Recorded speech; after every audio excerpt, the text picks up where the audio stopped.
There we go. There we go. All right, so hopefully our online audience can hear us now. And so today we're kind of wrapping things up with this learning forum. We really appreciate you being here. Without further ado, I will introduce David Kaye, GNI's independent board chair. Great. And I'm trying to sort of figure out here that people can see me. Good morning to everybody. I actually have, I'm not going to hand out the most important information, which is the Wi-Fi code until I'm done, because I know I'll do it and you won't be paying any attention, because that would be me. So let me thank Jason first for the opening here, and also to all of you for being here this morning. You know, we're here to talk about due diligence. The title of the morning's conference or convening is due diligence out of the box. And I want to say a couple of words about due diligence, but very briefly before turning over to our main event. And I want to start just by welcoming not only all of you, but we have GNI fellows from 10 countries, either here or online. We've had, as Jason was just alluding to, we've had a couple of days, as many of you have been participating in, a whole set of meetings, of board meetings, of our annual meeting of members, of an assessment meeting.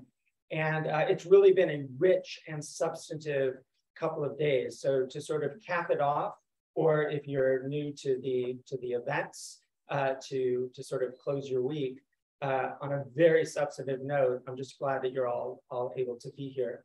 So I want to say a couple of words about due diligence, just to sort of set us up in a way. I know this is, when we talk about due diligence, I think most people in this room and online are familiar with the concept, but let's just sort of back up slightly to, you know, just over 10 years ago in the adoption of the UN Guiding Principles on Business and Human Rights.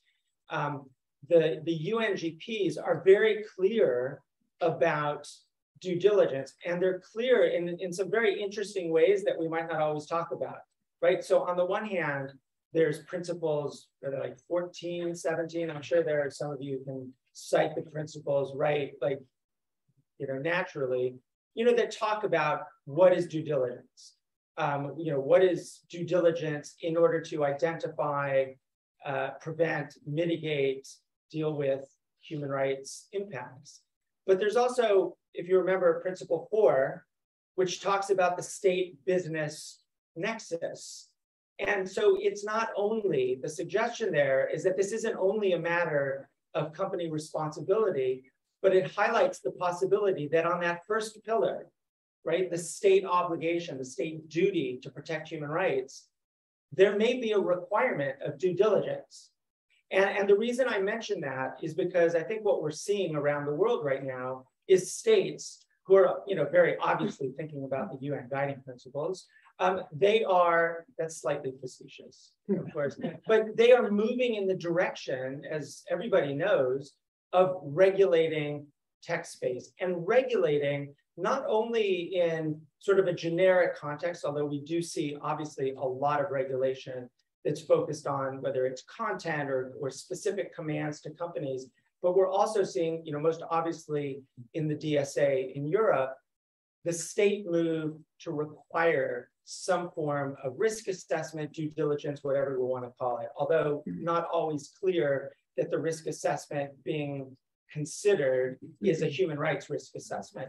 Part of our role today, I think, is to identify what that risk assessment should look like and why it is that human rights should be a part of that due diligence. What is it that human rights risk assessment, human rights due diligence brings to the table? And I think we have, I mean, in a very short amount of time, because we only have a few hours this morning, we have a real opportunity to, as the title of the event says, take due diligence out of the box.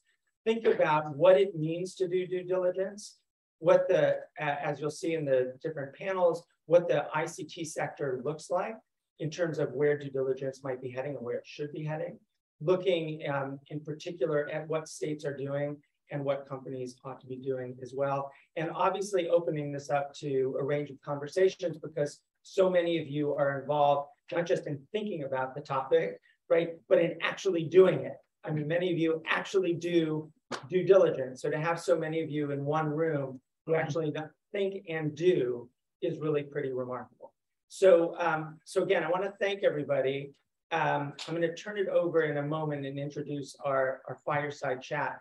But before I do that, because Jason gave me this card and I promised I would give this in case anybody wants, you're in a dungeon. For people online, we're practically in a dungeon down here, which is fine. It's, it's lovely. But the Wi-Fi instructions, does everybody need, people need it? I don't know if people need this, right? So the network is the H Honors network. It says open your browser and you have a promo code, right? So don't share this with people outside the room. And it's free Wi-Fi 11, all under lowercase, right? You got that? Free Wi-Fi 11. Okay, great. If anybody needs this card, come see me.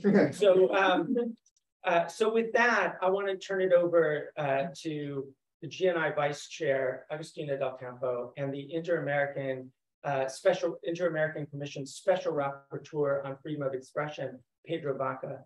We really could not be, sort of luckier to have two people in conversation to start us off, right? To think about what does due diligence mean in the context of Latin America, the inter-American system, but more generally, what does regulation look like in a particular regional context? It's very important, obviously globally, but especially to GNI, as GNI really is making a concerted effort under Jason's leadership to emphasize the global in Global Network Initiative.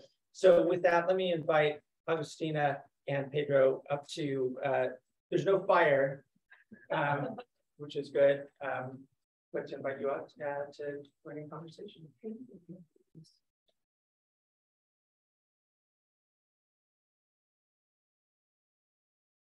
Okay, so can you hear me? Great. So thanks so much for the introduction. Welcome everybody. So as David was saying, this event closes 2.5 days will be with this one, of deep conversations as to where is this ecosystem going, and how should GNI adapt to the direction that that the whole ecosystem is going? How can we stay relevant? What changes do we need to make, if any? How should we be addressing those changes that need to happen? And an important part of what we have been discussing over the past couple of months with the strategic review, but also during the past couple of days, was how our assessment process is impacted by regulations that are happening in different places of the world and that are impacting the companies that are part of GNI, and all of the actors really that gather under the big umbrella that GNI is: investors, academics, civil society, that are thinking about how to bring a human rights framework into the conversation. And in doing that, a lot of I'm from Latin America. I'm from Argentina, which is really, really deep south in the planet. And a lot of times these conversations focus a lot around central global north countries. So we look a lot to what's happening in Europe. We look a lot to what's happening in the US. And that makes sense for a number of different reasons. There are geopolitical reasons for that. There's an issue of where the technology has flourished and where it comes from, where the big companies are and whatnot. But it's also interesting to see this group look at what's happening in other regions and how can other regions contribute to these conversations that ultimately have an impact everywhere. Because one of the marvelous things about this thing is that we are in an interjurisdictional kind of ecosystem. So decisions that are taken in one place can impact a number of different places, whether we want it or not. So I have the pleasure of having here Pedro Aga, who's the Special Rapporteur for freedom of expression on the Organization of American States. The rapporteurship has had an amazing impact in the inter-American system. Our framework in thinking about freedom of expression has been deeply impacted by the work of the special rapporteurs, of the different special rapporteurs that we've had through time. And what I'm going to try to do here is pick his brain as to how he's seeing the region, how he sees the role of a special rapporteurship in these conversations. So, welcome. Thank you, Agustina, and thanks to Diana for the invitation. Sure, it's a pleasure to have you. So, we've seen a number of different regulations that have been enacted in different parts of the world. The most discussed maybe is the DSA and the regulations that have been coming from Europe, who has been spearheading a lot of regulatory efforts around the ICT sector. But there's also other countries that are also promoting actively regulation and regulation discussions. I'm wondering, how are you seeing the Latin American region vis-a-vis that trend that we're seeing in regulatory discussions? Thank you, Agustina. I mean, I think first, we have to set the boundaries of the conversation. I would like to start by saying the boundaries that we have in our office.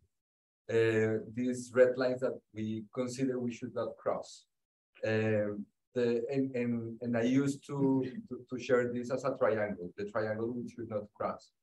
The first line is related to, we have to avoid over-regulation.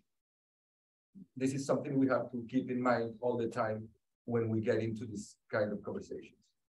The second one is we have to avoid intuition as a way to solve complex problems.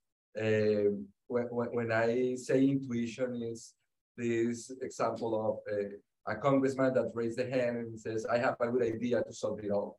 And then they're drafting a bill and we are reacting to the complexity, to the lack of the previous knowledge that has been built by the community. And then the third line that I think we should not cross is, let's say, a blind faith in self-regulation. We consider self-regulation important, but it's not enough, or I think at this moment, we consider it's not enough. The second point, I think it's a dilemma of concepts and goals. Are we going to regulate the sector, or are we going to regulate or to tackle, I would say, the moment of our society? And when I say the moment of our societies, I mean fear, anxiety, the sense of danger, a lot of things that we think are important and that are at risk. If we notice, if we are aware of this dilemma, I think it's important for the future of the conversation. The third point I think is important here is the drivers, the source of these regulations. And I think are quite different if you compare it from one geographical region to another. In the US, for example, I consider that most of the drivers are related with elections, integrity of elections, the political debate, and that's in a way the trigger of a huge conversation around regulation. In the EU, probably it's wider. Probably it has, also includes elections, but also market sovereignty, technological sovereignty, xenophobia, hate speech, religious freedom, diversity, pluralism. It's a wider field of knowledge. in Latin America, we are very reactive with once, for example, a parliament is talking about internet regulation, anxiety is there, and also intuition. So that put us in a difficult situation, because something that I think is very important from the EU and the US conversation is that regardless the text or the document that is approved, there's a previous conversation, there's a previous discussion. And most of the times that discussion is relevant for the implementation of this document or final text that is approved. If we transfer the text or the document without the discussion, we are missing a lot, because Latin America haven't had the chance to participate deeply in the conversation, but then the standards are going to be replicated without, let's say, this controversial language that should be involved. And then I think there are a few examples. We have two different, let's say, institutional trends in the region. We have authoritarian trends. We have, for example, in the countries that are included in the Chapter 4B of the Inter-American Commission of Human Rights, and I mean by them Cuba, Nicaragua, Venezuela, they are regulating on these issues, and probably they're not regulating in the proper way. And that is something that is being suffered and being verified by societies.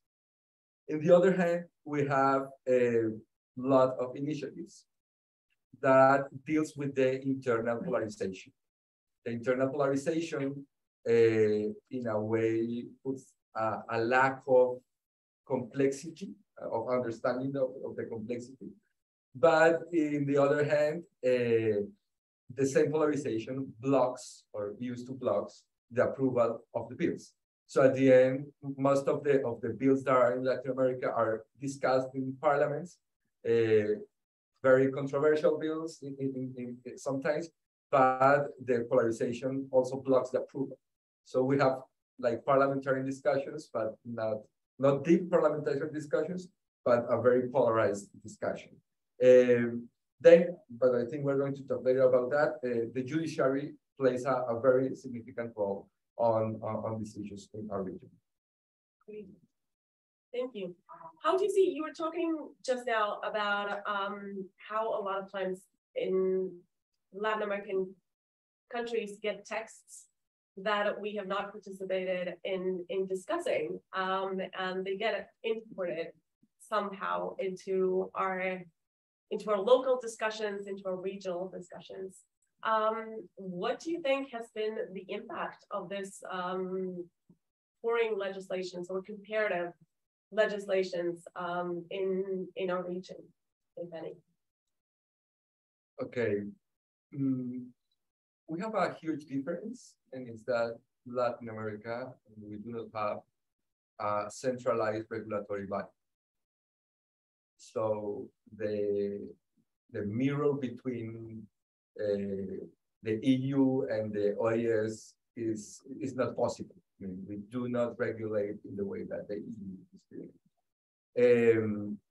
And I think that opens a space for the relevance of the domestic discussions.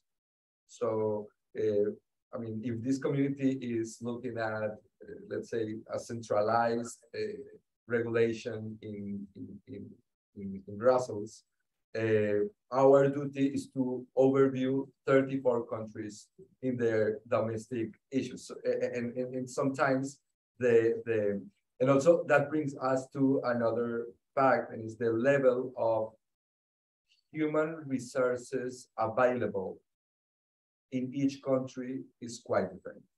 So we have, for example, in Brazil, very sophisticated conversations, while in other countries that conversation is not as deep as it could be, for example, in Brazil. That I think is, there are a lot of people with a lot of knowledge on this. Then we have in the recent past, we have, I would say, bad examples The data protection frame has been imported in Latin America from other regions. And also the way that the data protection frame is implemented or is decided by the judiciary, for example. And a few years ago, we spent a lot of time, for example, in the right to be forgotten discussion. Eduardo is here. Eduardo had the duty to write down a paper, raising the hand for saying, okay, let's try to understand right to be forgotten in our region, where in recent decades we've had dictatorships, where, I mean, to forget in this region is quite different than it would mean, for example, in Spain. I think that puts us in a very hard situation in which suddenly there was a right to delete, or in a region that was not understanding either the frame or the implementation of that frame elsewhere. So, and I think that's a mirror that I'm a little bit scared in transferring immediately these frames without the previous conversation, without analyzing the regional context. But then, and I have to say in a very honest way, we have good examples. I think this region, Latin America, for several years has looked at the US and Europe as strong democracies in a way. So, for example, when the Inter-American Court of Human Rights is deciding cases, and there's a precedent that is relevant, when my office quotes decisions from the European Tribunal of Human Rights or the US Supreme Court. And those decisions has also had an influence in steps forward in freedom of expression. So I think there's kind of a paradox on this transfer issue, but for sure we have had, we have an impact from what happens mainly in Europe and the US with what then is becoming our internal or regional regulation. Right. So you were mentioning that this is something that is super interesting. When people speak about Latin America, it seems like they have an idea of a very homogeneous kind of thing, which is not. It's 30 plus countries that are basically dealing with their own issues in a lot of times in very polarized internal environments. I'm kind of smiling and thinking about my own country, which is going through a number of polarization issues, as you probably saw in different newspapers around the globe in the past couple of weeks. But every country is like that. So when we speak about the Latin American region, we're talking about a huge number of different states that are going through different things. And where we have some commonalities among those disparities, but where it's very difficult to speak of a single thing. Still, the Inter-American system and the OAS more broadly has been sort of the regional place. So we don't have a centralized regulatory system, but we do have an Organization of American States, and we do have an Inter-American Commission on Human Rights that has had a pretty significant impact on the development of regional standards, particularly on freedom of expression and access to information. So how do you see the role of the OAS and of the rapporteurship going forward in dealing with this complex conversations over ICT regulation? I think there are at least two items that differentiate the framing of freedom of expression in the Inter-American Convention of Human Rights, if we compare it with other international human rights frames. The first one is that we do not have prior censorship.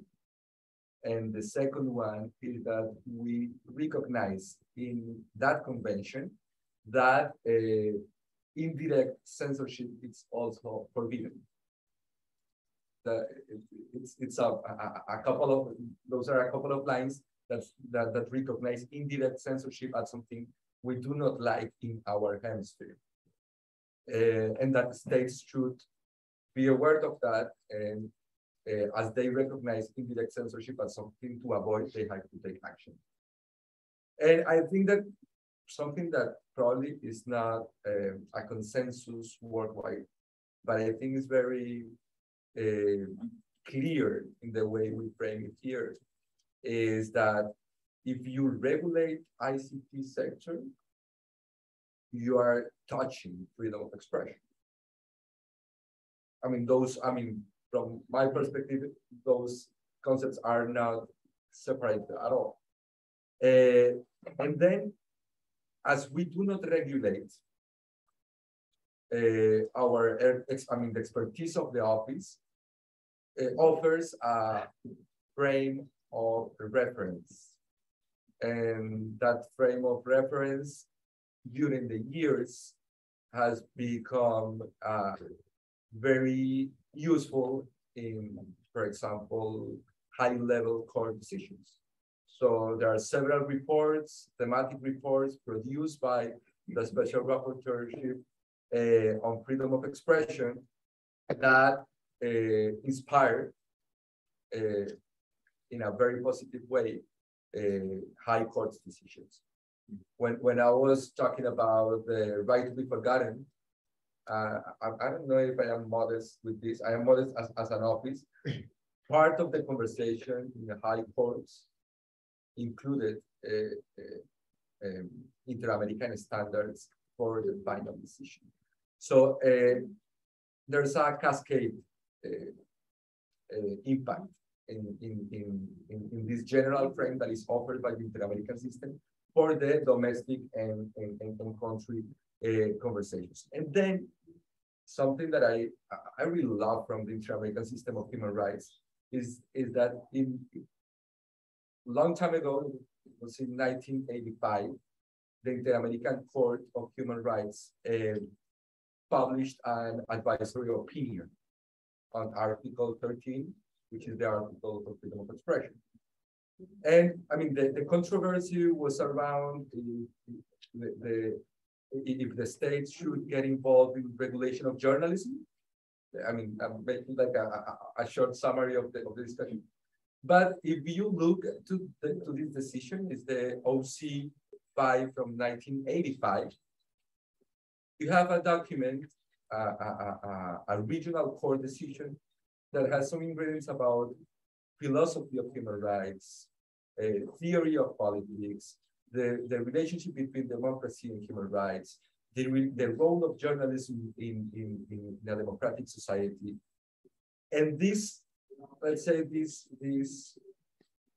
inspiring, it's very philosophical for the people that have read this. I'm sure we will agree with this. And I think this is a document that should be read in other regions, because it's not only how the court decided a controversy, it's mainly how a regional court spreads a sense of freedom of expression, democracy, journalism, democratic values. And you would say, okay, why this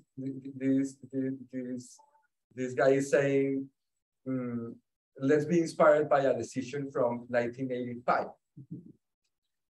My answer would be, because I truly believe that actual moment of society is fulfilled with fear, with the risk of the state getting involved in our expression, with the pushing tech companies to oversee and to take decisions on what the people is saying.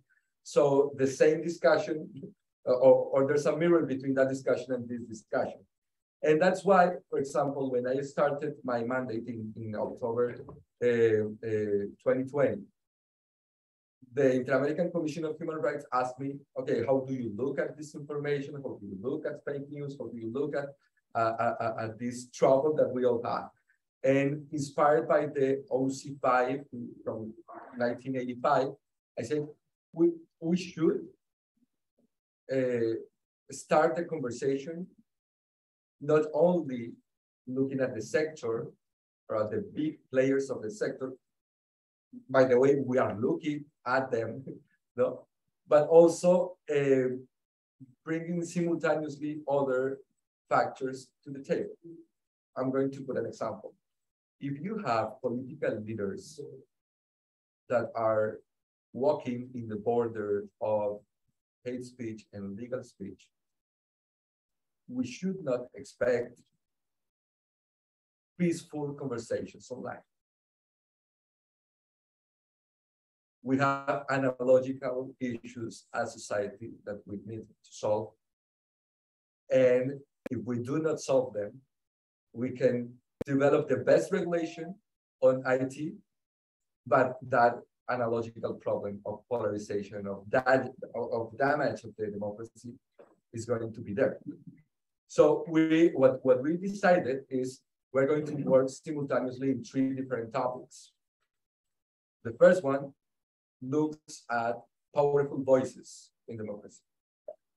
And we call it the deterioration of the public debate. When you have this political leader that is with his speech or her speech, is damaging democracy, is putting at risk people because of their belief, because of their race, because of their sexual orientation. And that political leader is part of a political party. I would expect a check and balance internally in the party. If that does not happen, I would expect a next layer of check and balances in the electoral frame. But then it seems that we are skipping a lot of steps and you want to quit the content online. We want to remove something that is really happening.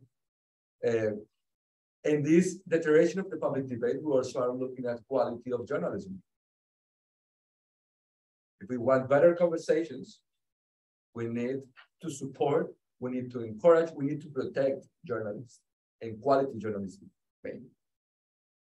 The second item or the second factor that we are analyzing, it looks at massive people.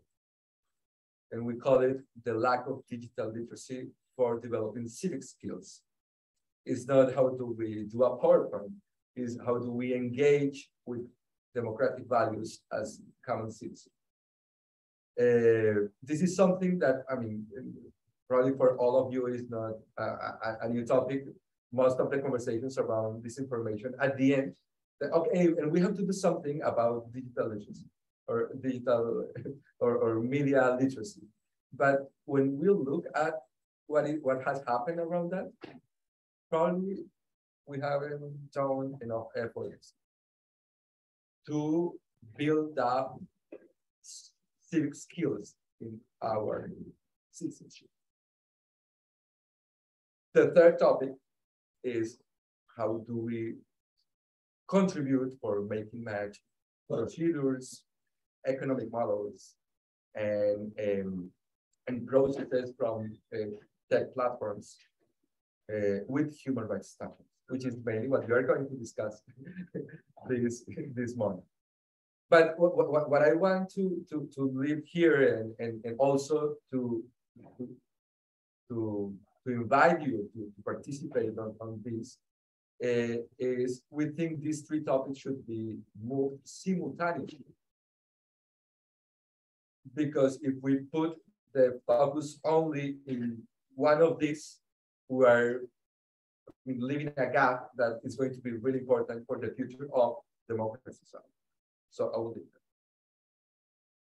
That's great. I think that last part is particularly interesting as we think about a lot of the preambles to the regulations that we've seen around the world. So why is the regulation trend picking up pace?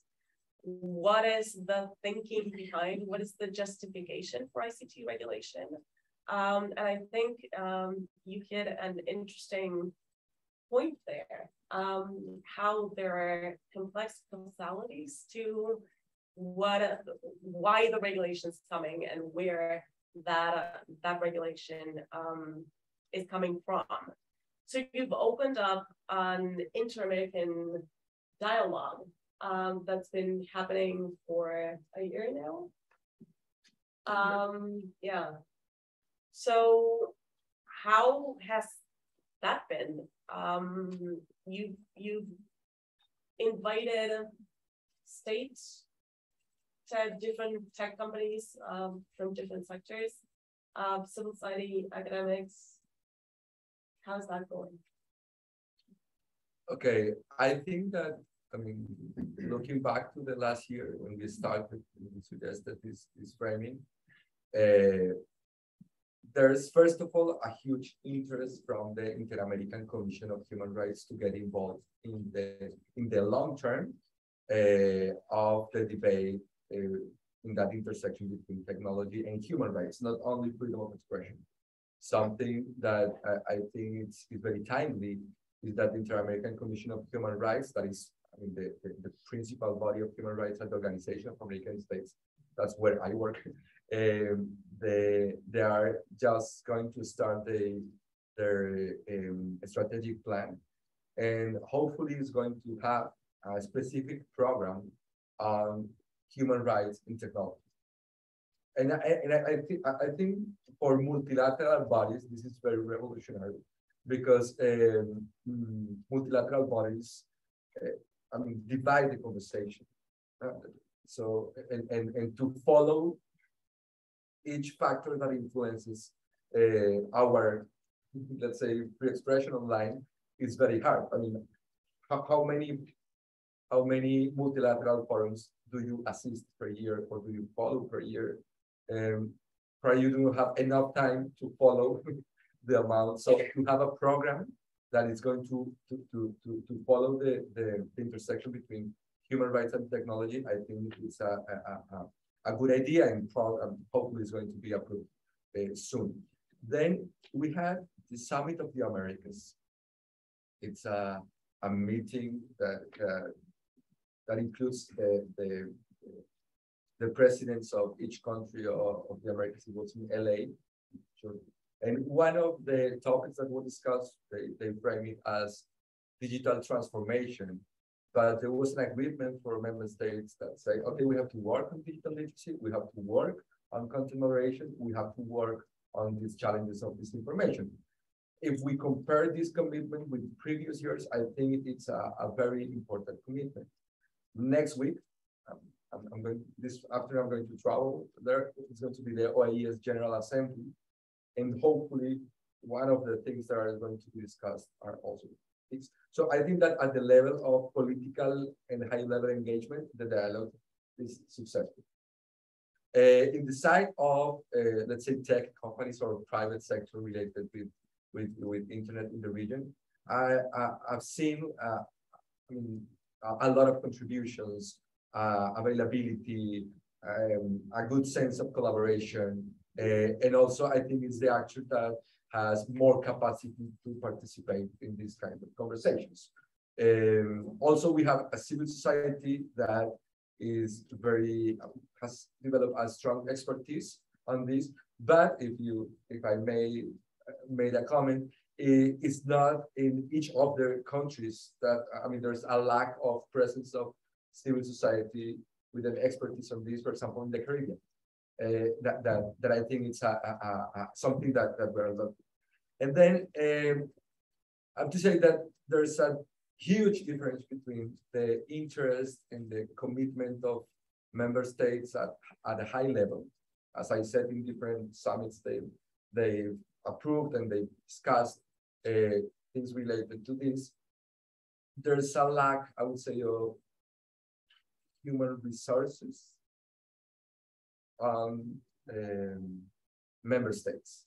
If you ask a member state, okay, we're going to have a conversation on human rights, they send you a representative from the Interior Minister that is an expert on human rights, but not that deep on technology.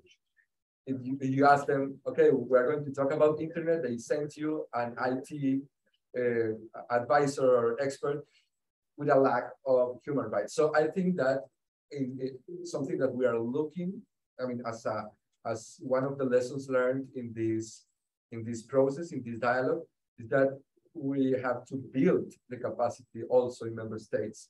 We have to encourage them to build it because it's a very unique. I mean, and I think this forum it's also very unique. I mean, at the end, some of you probably come from the IT sector and you have to learn a lot about human rights. Probably some of you come from the human rights perspective and you have to learn a lot of technology, and that's also something that is happening in member states. Why I'm flagging this, because if member states do not develop that skill, then the multilateral conversation is not going to be at the same level, for example, of this forum, but I mean, also in a higher risk, the initiatives that could come or could be replicated are not going to have the best knowledge available on these issues. That's super interesting. I think that's a common issue. It's a more common issue than we think about it. If we look at the conversations in Europe and what conversations are concentrating around the European Court of Justice and which ones are concentrating around the European Court on Human Rights, and there's a gap there, right? So it's not only within the inter-American system that we see this gap. Maybe what's interesting about what you're saying is that in our region, and this is something that we've been looking at in tracking legislation across the region, is that a lot of these debates, unlike in other regions, are being led as freedom of expression debates, which is what you mentioned earlier. And I think that's a point of departure that is somewhat different from other conversations, right? I'm looking at some of the Americans in the room,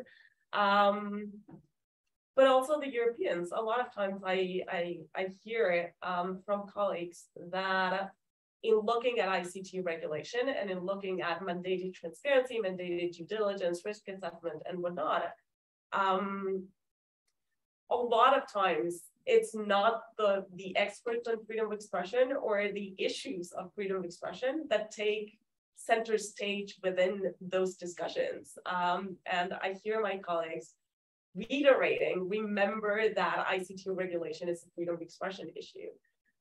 So personally, I'm really happy to see that within the inter-American system, this is the leading voice, and this is the framework within which we're going to be thinking about these issues. So we're up on our time. I want to give you the opportunity to say any final words that you would like. Thank you, Agustina. Probably a couple of things. I think that freedom of expression community worldwide has made a lot of contributions to the sense of democracy and the basis of democracy. And probably one that I think I should highlight is that we should avoid gray zones to limit freedom of expression. Because our hypothesis is that the user or the citizen should clearly identify and anticipate content that could be not protected and differentiate it from another content that is his or her public participation in a democracy. So the gray zones are something puts us a challenge on our field, and also mainly I would say puts at risk one of the most important contributions from the freedom of expression community to democracy. Then I think there's also a a basis of this conversation, and is the democratic institutions. When democracy is at risk, the conversation has to consider that democracy is at risk. That what we consider executive branch today, tomorrow could be managed in a very different way. That if judiciary is not independent, that would have consequences on part of this regulation. And it's not, I mean, we are not in calm times. And regulation should look not only at the past, which I think is really important. We have to avoid scenarios that we've lived and that we do not want to repeat. It's not only something about the present, where I believe that sometimes we look at people that arrive to this conversation in good faith, with good values, with good purposes. But the risk is in the future. We have very polarized, I mean, elections that should be like, let's say, a party of democracy has become a moment of fear, a moment of everything is at risk. We are going to lose it all. So why I'm sharing this, because this complexity and this non-calm moment is something that should be considered, I would say, in each line of any kind of regulation, because the institutionality that we have today is not granted for tomorrow. And also the political leaders that are going to deal and are going to suggest this in parliament, for example, probably some of them, or a few of them, do not believe in democratic values. But they have a seat on the participation, and we are not going to forbid that. So I think probably this is not going to solve the main thing you have to discuss today about mandate, due diligence, and risk assessment, and so on. But I think it's part of what we can contribute at this moment from our office. Absolutely. And I think those are related. A lot of times we think about this requirements in this legislation sort of from a technical point of view and kind of in isolation, sometimes from the broader context. But it's really interesting to contextualize those discussions and to look at where these requirements are coming from. What risks are we talking about when we're talking about risk assessment, particularly in legislations, regulations that are coming from a reasoning that a lot of times is complex, that deals with different causalities and not necessarily with a straight line behind, and that may impact not only internet platforms, but just including in the conversation the telcos and the vendors in the room. They impact the entire chain, right?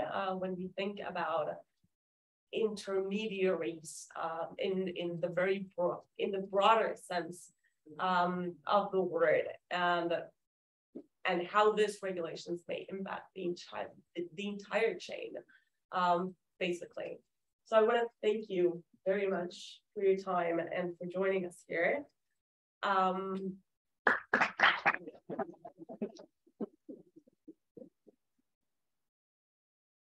I want to invite Eleni and the first panel to come next and lead us into our next discussion. Okay.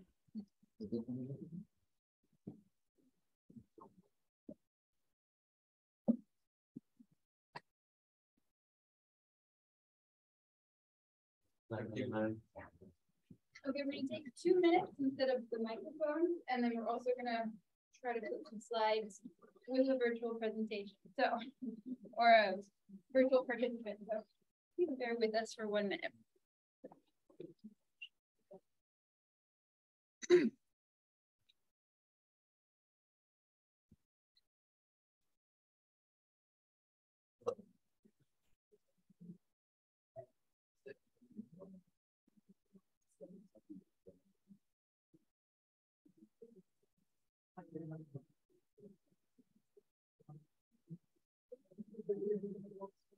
No.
Okay, I don't know. What's going on. Check, 2.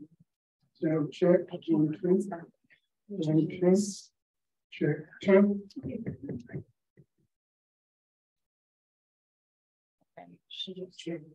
Check. Ask her to message more.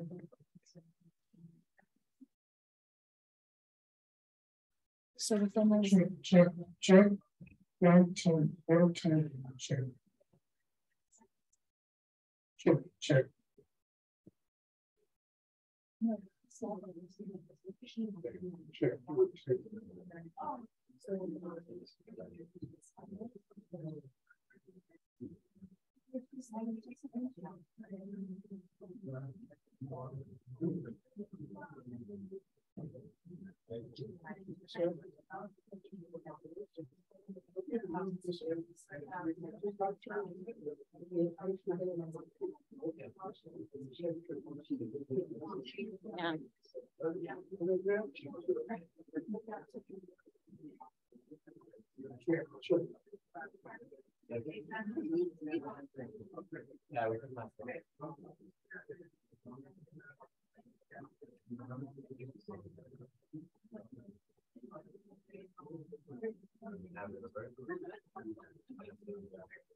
yeah.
Okay, I think can everybody hear me a little bit better? Yeah, okay, there we go. If everybody can come and take seats, we now have a microphone. We have our remote participant, Marina. So I think we are ready to start.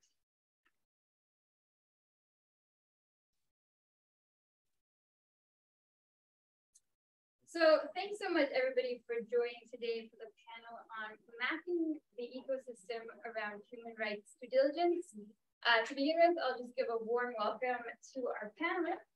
We have Hannah Darton, the Director of Technology and Human Rights from ESR. We have Emil Cornell, the Human Rights Counsel from Ericsson. And we also have Marina Madal, the General Manager for Sustainability and Shared Values from NTN, joining us remotely. And to perhaps start with a little bit of background, as David said at the beginning, and as we've heard throughout the morning, we have very established frameworks and principles around human rights due diligence. And I think something that we are starting to see is that civil society, governments, academics, corporations are starting to develop tech-specific and sector-specific implementation guidance for those principles and those frameworks. This might be for something like content moderation. It might be for something like the whole ICT sector.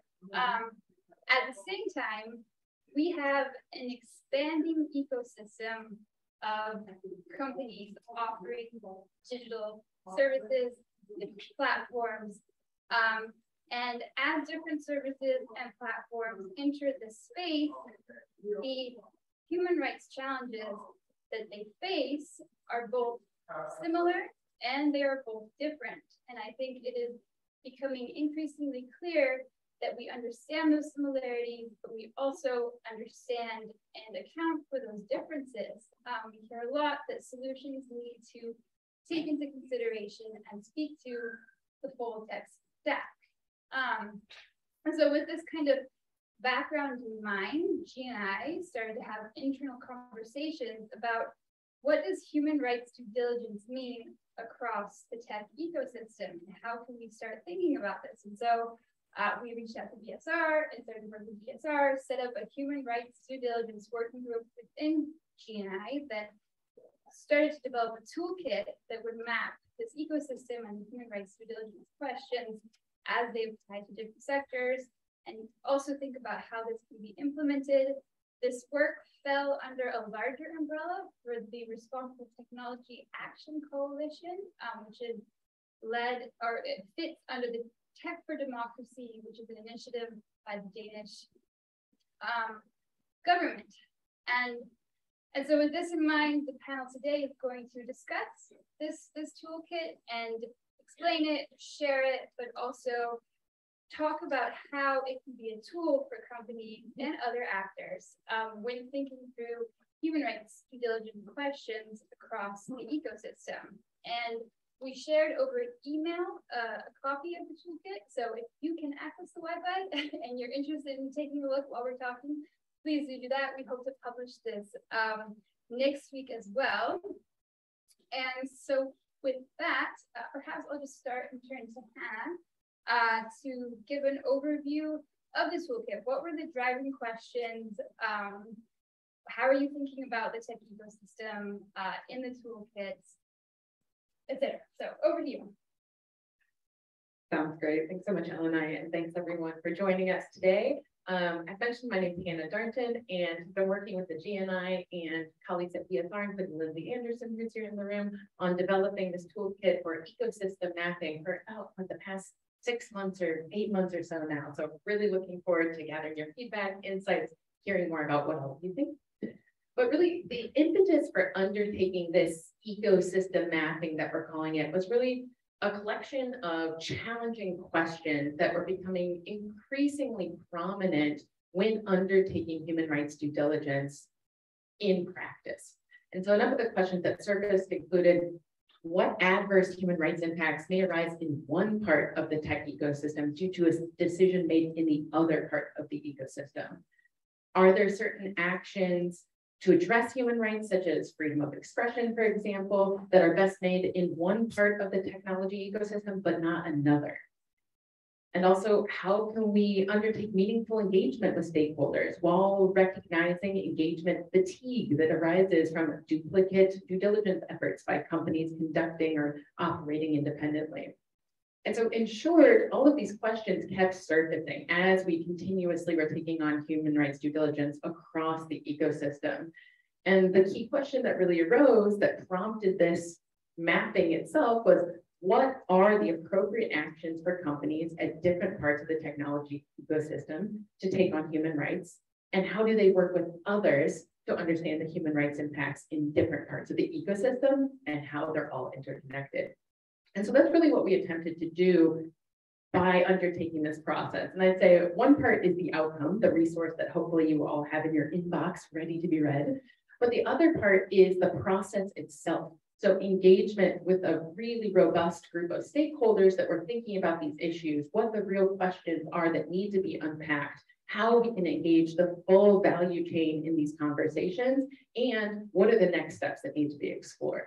So I think we really see this as a starting point that really needs a lot of iteration and will have to be agile moving forward, but that it can be used as a first step by many to start asking themselves the questions as they undertake human rights due diligence, and also unpack how they're connected to other impacts throughout the sector. Thanks, Hannah. And perhaps we'll turn to Emil and Marina. So you guys are both companies, and perhaps you could start, and maybe I'll turn to Marina first, but first just talk a little bit about NTN, what kind of company you are, and with that, what kind of human rights due diligence considerations do you face, and how can this toolkit help think through some of those? And after that, I'll turn to the same question.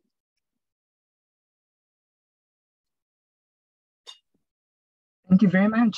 I think from an MTN perspective, just for those unfamiliar with the organization, we're a Pan-African mobile operator operating in 18 markets across Africa predominantly, and very select operations in the Middle East. And in terms of our footprint, we've got at least 280 million customers. You can imagine that, like most telecommunications companies, we are evolving our business and entering into different tech areas, including aspects like greater cloud technology, fintechs, so mobile financial services, but to name a few. We're going on to messaging and so forth. So the toolkit is really useful for us in the essence that you're able to look at as our business evolves and as technology evolves. How do you ensure the interconnection between the different technology solutions that we have? And I think that's really a very important point for us. I think from our perspective, whenever we look at our own policies, our own due diligence, we tend to have an understanding that no one market is the same. So no one solution works in the same manner. So one of the things we've done is being very deliberate about playing out the different type of scenarios, whether it's an internet shutdown or it's a restriction or it's service throttling and so forth. So being able to look at, you know, our own playbook, our own scenarios guide, along with the toolkit that BSR has developed is really critical, because you start to see, you know, how do you segment services? How do they interact with one another? And so forth. So I think it's a really useful piece of work. Hi, Marina, stand by. We are having some technical difficulties in the room. Can you hear us on participants online? Recording in progress. Okay, it's back. So sorry.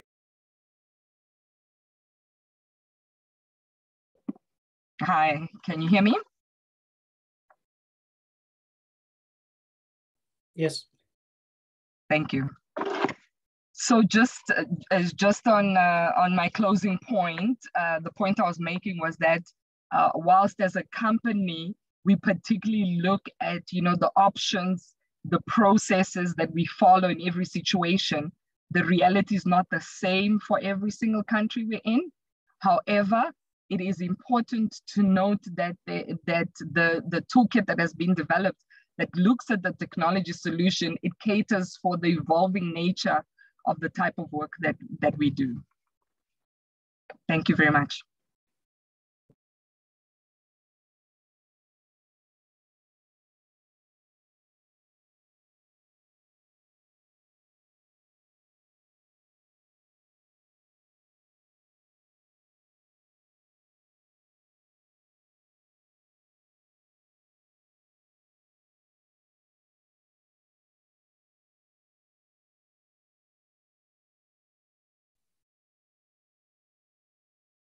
Should we be hearing something? I can't.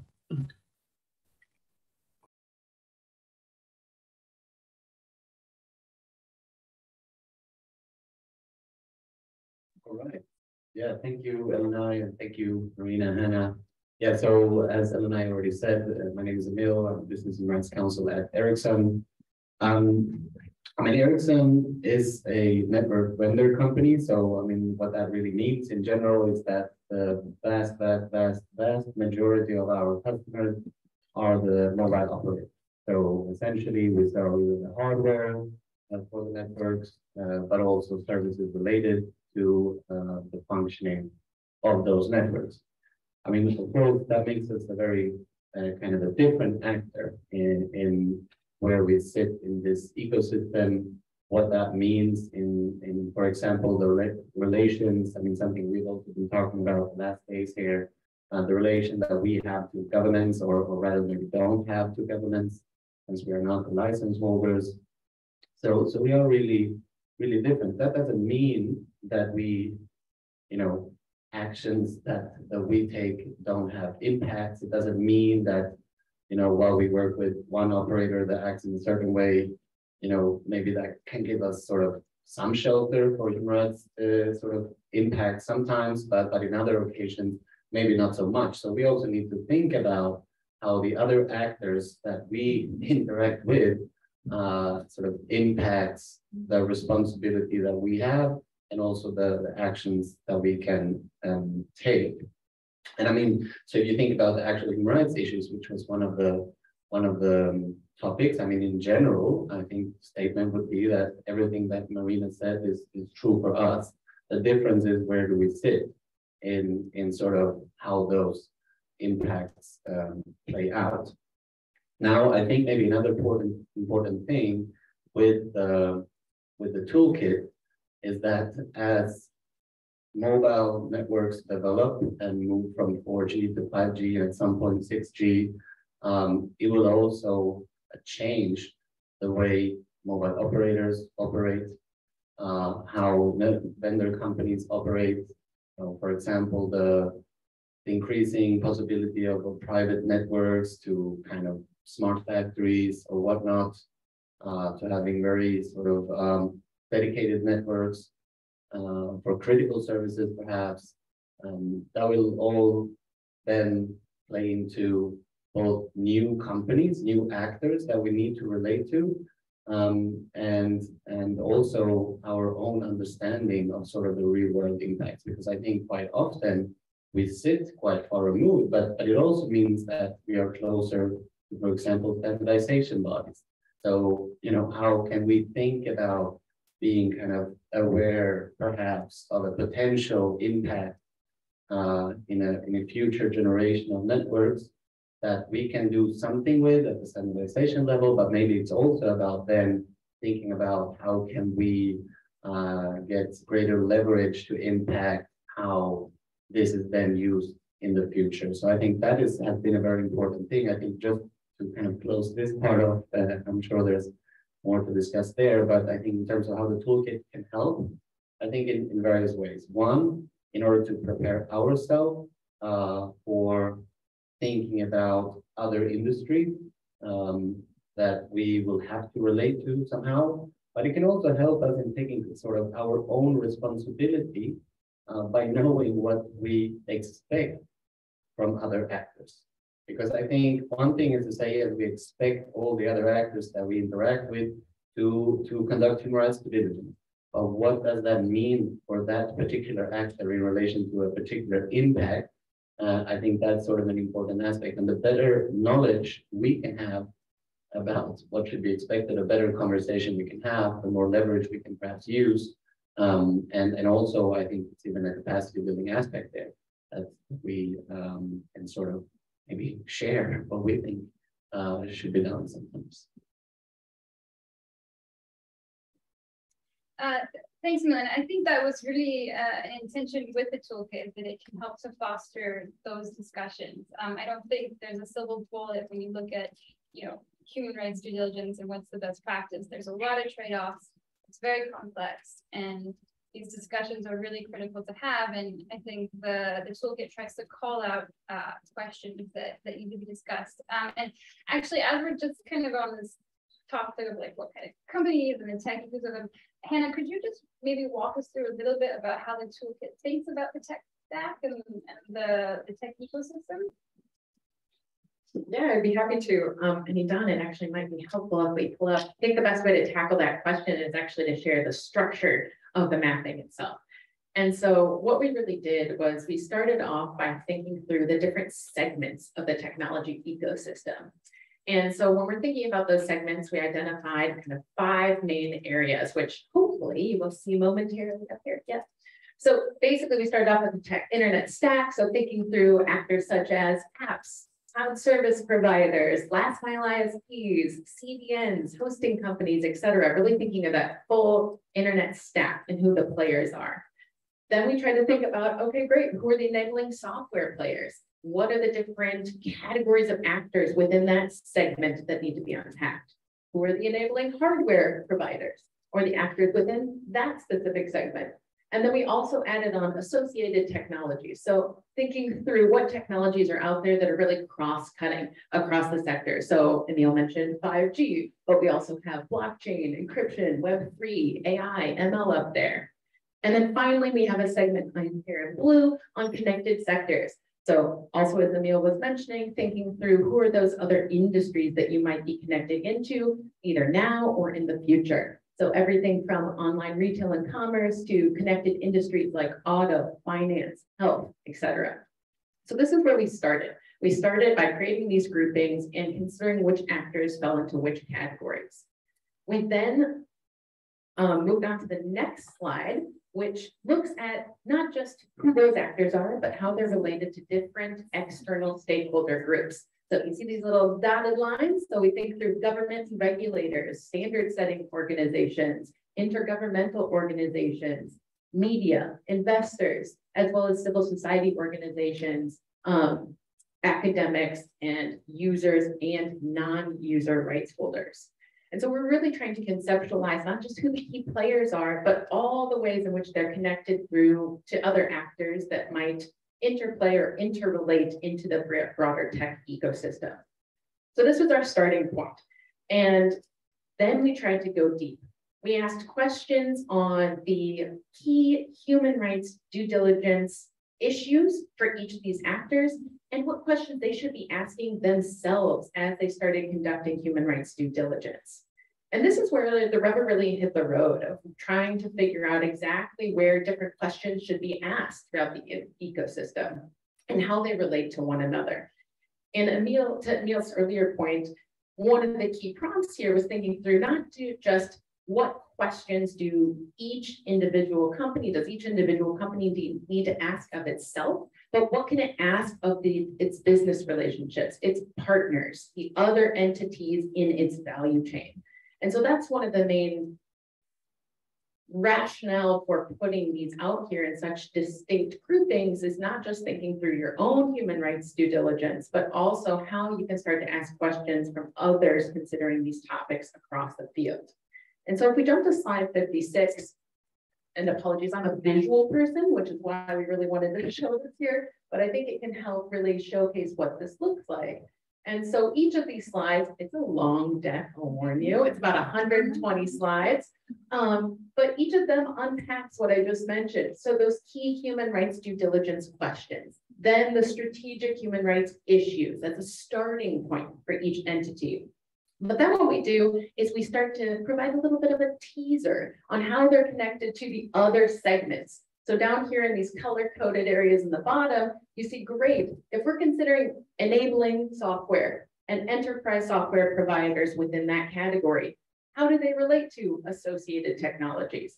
How do they relate to connected sectors? How can they start thinking about their interrelativity or the questions they should be asking of their partners in those different parts of the ecosystem? On the next slide, we then prompt with questions of, if you're starting to ask questions as a enterprise software provider, what do you ask of actors within the internet stack? What can you start to think about or ask of enabling hardware providers? So this is really giving those initial prompts for consideration. It is important to underline that this is by no means comprehensive, but it is really hoping to play that spark in understanding the connectivity, the interrelativity of human rights impacts, and how you can start asking those key questions. So this gives you a little bit of a briefing on what is in the deck itself and some of the components that we've started to unpack. Within each of these sections, we also do talk through how these particular actors connect to those external stakeholder groups. So standard setting organizations, media, etc. And we try to start delineating that out as well. But the goal is that this will actually be an evolving resource or tool that can be used, that it will be iterative and added to over time. So while this is a deck now, we really hope that this will transition into an interactive map that will be a little bit, one, easier to digest, and two, able to live and breathe as our understanding of human rights issues shift, as the world and the context in which we all operate evolves, and as we start to better understand who the other actors within this ecosystem might be, we can add things out and make sure that they're all represented. Thanks, Hannah. And I think it would be really interesting to just kind of dig into this relationship that the toolkit really tries to pull out. And Emil, I was hoping that you could talk about, from your vantage point in your company, the relationship you see with different actors in the ecosystem, and with that, you know, just questions of like responsibility and who's best placed to take what action, where, and when. And just as an example of questions that the toolkit is asking, you know, one is, what relationship does a transmission infrastructure company have with the companies who hold telecom licenses in a given market?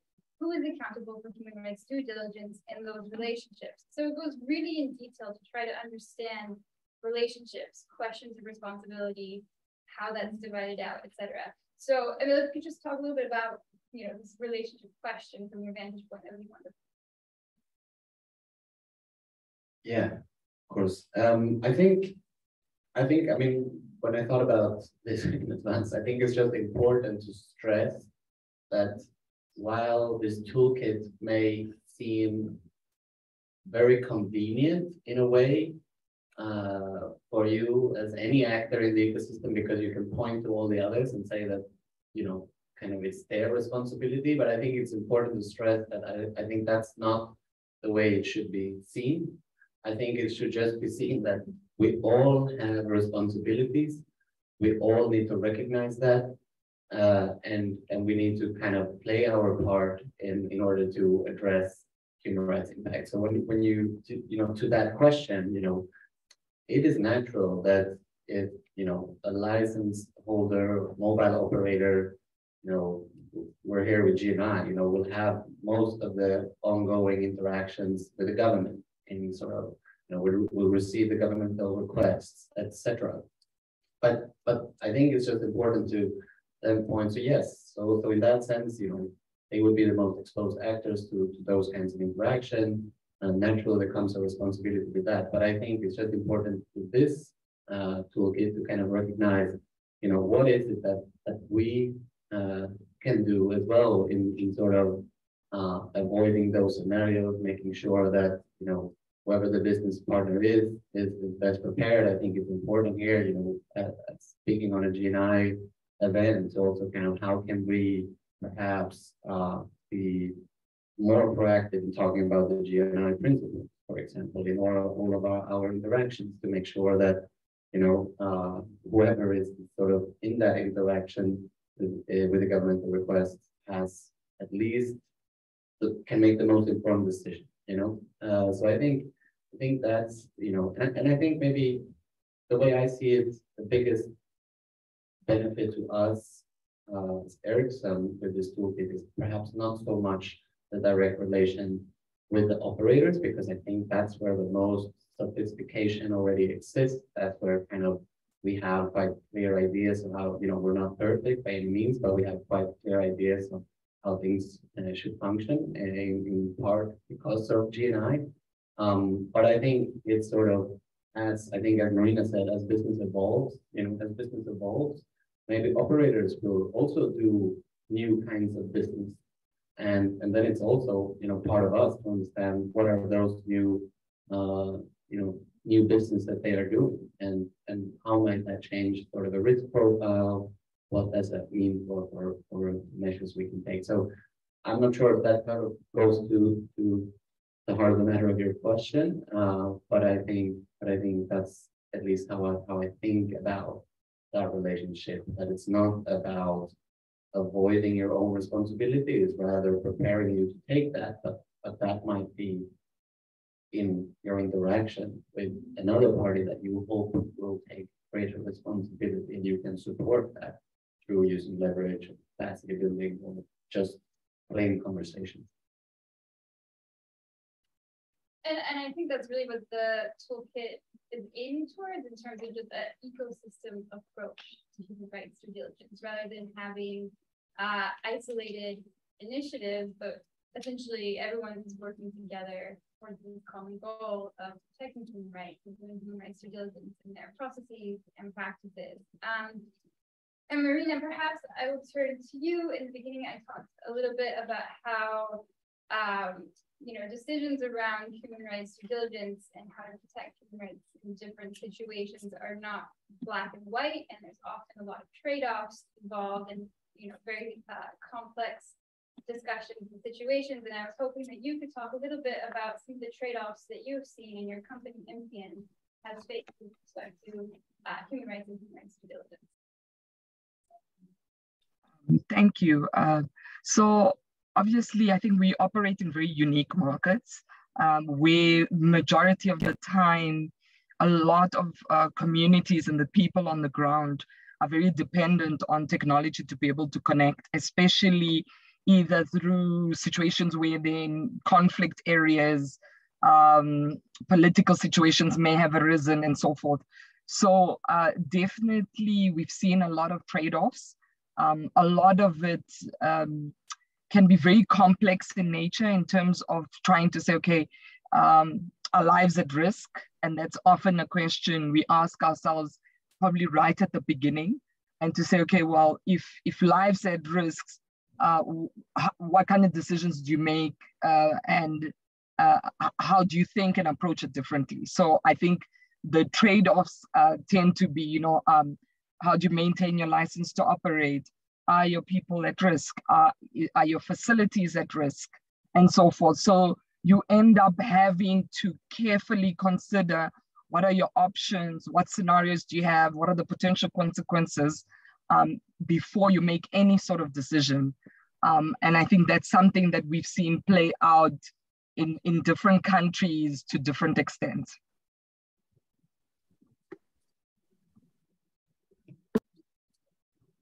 Thanks, Marina. And I think in kind of thinking through those complex situations, one thing that the human rights due diligence working group did is they said, okay, let's create a case study to understand how this toolkit can be implemented in different scenarios. And Hannah, I was hoping you could just talk us through, and it's been sent around with that email, the case study that's been done on software as a service and applying the toolkit to software as a service. Happy to. So I think that one of the key things to underline that both Maria and Emil have mentioned is that there are specific human rights impacts associated with specific products and services, but many technologies and human rights challenges are system-wide, not company-specific, and decisions made in one part of the ecosystem can have impacts elsewhere in the system. And the industry actors may need to take coordinated action to address a given impact at a given time. So what we tried to do through this case study is really showcase that. How do you start thinking through both those company-specific impacts of your products, your services, as well as the impacts across the ecosystem? And what we did to do this was we created a fictional software as a service company and started running through the questions that are present in this resource. So saying, okay, first looking within our own four walls at our products and services that we are designing, developing, deploying, and sending out the door. What are the human rights impacts associated with those? And then we started running through the questions of other actors that might be connected to this fictional service provider, the SaaS company, and really just went through it one by one, question by question, writing it out and saying, if you are using this tool, how would you do that? So providing one example of how a company might choose to pursue that. We did this as a fictional company in part because there might be more publicly disclosed than a company might always want to disclose. So this is giving you a little bit of insight of how you could use this. Not every company might want to make this public. They might use this as an internal resource and start getting up to speed on what their actual human rights impacts are before they've had a chance to actually create those mitigation measures that need to be in place. So this is really just a case study that provides an example, and we hope that more will follow, either that are company kind of self-introspections and starting of due diligence processes internally, or groups of actors that come together to unpack the human rights impacts of specific technologies, of specific markets, or other key issues that have arisen within their part of the ecosystem or across the ecosystem.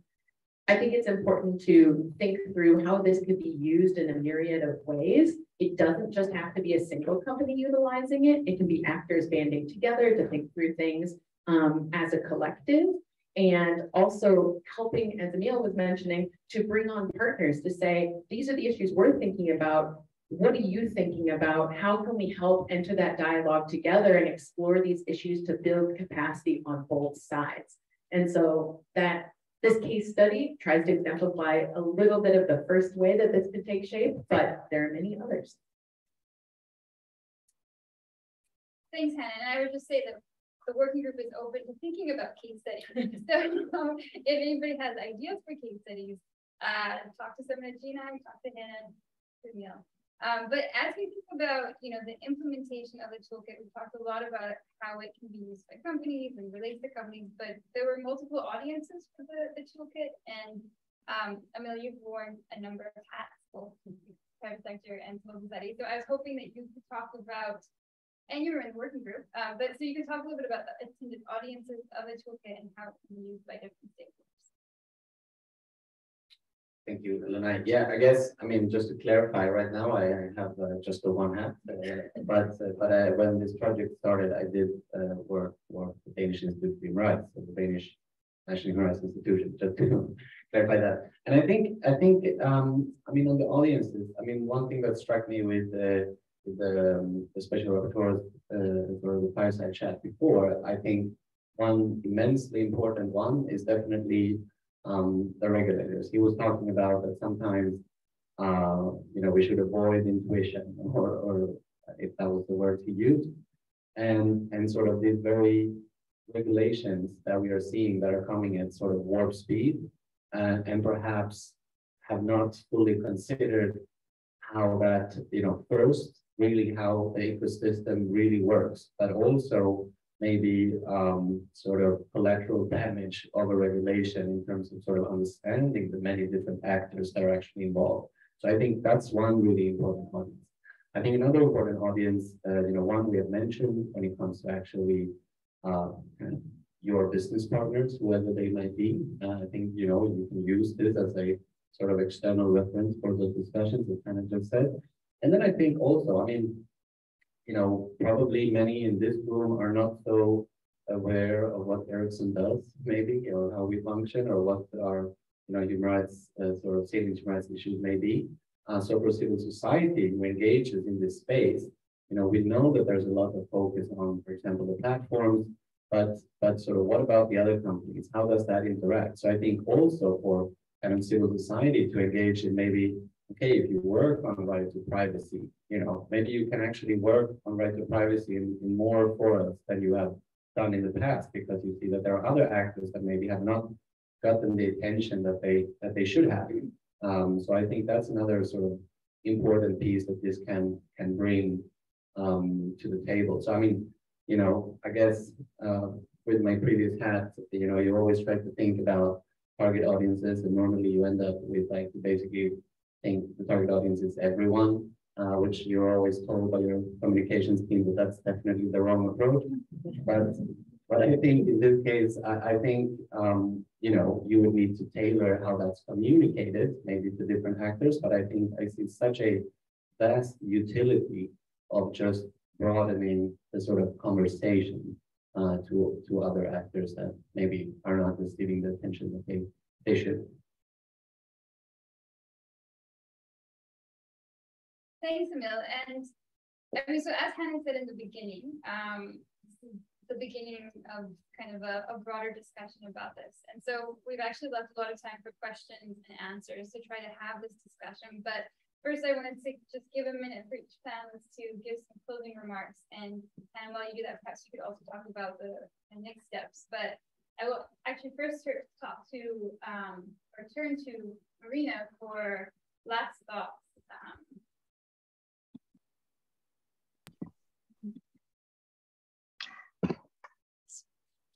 Thank you very much. I think my parting thoughts are that I think the technology is evolving. Whilst mobile operators may have a suite of different technology solutions, most often than not, when digital human rights situations arise, there are instances where it may impact different types of technology or technological solutions. But there are also instances where it affects all, or the instances where it affects certain parts and certain segments of it. So I think it's really important. This toolkit is an important piece of work, and I think a valuable contribution towards looking at it from a technological lens, looking at the interconnection and looking at the broader ecosystem. And it definitely is something that as MTN, we're going to look to add to be able to ensure that, you remain future fit and future relevant, especially as rights evolve, as technology evolves, so do rights. So it's important that we're completely cognizant of that going forward. Thank you very much. Thanks, Marina. And maybe I'll turn to Emil. Yeah, I don't think I need to add much more than to what Marina just said. Just a reflection that I kind of forgot to share with you before. For Ericsson, I think an important part of why we were so keen on engaging in this work was because we did this report that many of you may have seen on 5G, human rights assessment. What we identified there is, of course, that there are a lot of unknowns of what kind of solutions will come in place as new generations of mobile networks are in place. In terms of whether it's critical networks or whatever it might be. And I think this toolkit can really help as this evolves to be a little bit ahead of thinking, yes, sure, we really want 5G to be, a complete game changer. But with that, we also just need to be aware of, what kind of game changing are we seeing, and can we kind of be proactive in thinking about human rights as Marina has stressed many times as business evolves. Yeah, just as closing thoughts, I guess, just to reiterate some of what's already been said, is that every company does have a responsibility to address the adverse human rights impacts that they're associated with. And we do think that this can be achieved far more effectively with system-wide approaches and collaborative approaches. And we hope that this will serve as a tool that helps advance that. And that goes beyond just working with the tech ecosystem actors in the room, and that we've really started to engage in the development of this resource and tool. And we hope to also have discussions now with investors, with regulators, with standard setting organizations to involve them in these conversations, see how this can be made more useful, see how we can advance it to make it even more useful moving forward. And I think that we hope that all of you, as you test this or use it or read it, will also provide feedback and insights on what would be more helpful. This does have a lot of limitations right now. One is it really emphasized succinctness over completeness for the moment. And there's a lot more depth that we can add to this over time.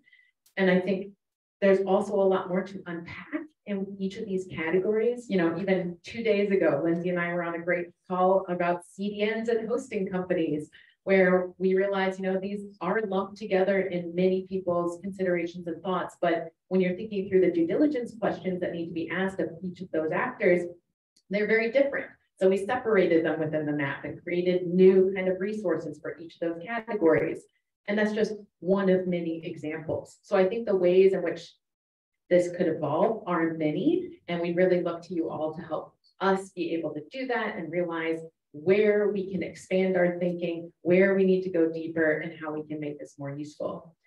Which leads a little bit to next steps, which you asked about as well. So as a next step, we are going to be working very closely with the GNI, the Human Rights Due Diligence Working Group within the GNI, to think through how to convert this into an interactive map and tool that can be a live and dynamic resource that's ever evolving and growing with our understanding of human rights impacts.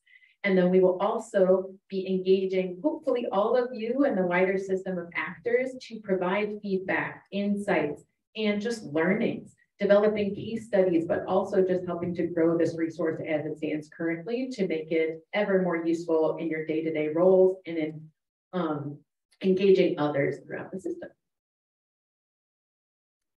Thanks, Hannah and Marina and Emil. And so that leaves us with about 5 minutes for the panel, but it would be great if there's questions, comments about the toolkit, about the discussion that's happened today, that would be wonderful. And I see Theo, and we're gonna have to pass the mic.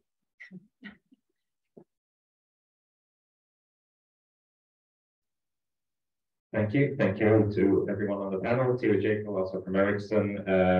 You've been talking about kind of the due diligence steps, of course, kind of risk assessment and everything. I was just wondering if anyone on the panel would like to also talk about this from the perspective of remedy. So if there is an actual impact and how we can apply the same kind of ecosystem approach to preparing for remedy and actually implementing remedies.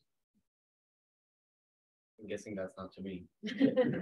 Welcome to the GNI, where the companies are the ones asking the questions about remedy. Okay, maybe if there's any other questions, just kind of collect them and then bring it back to me.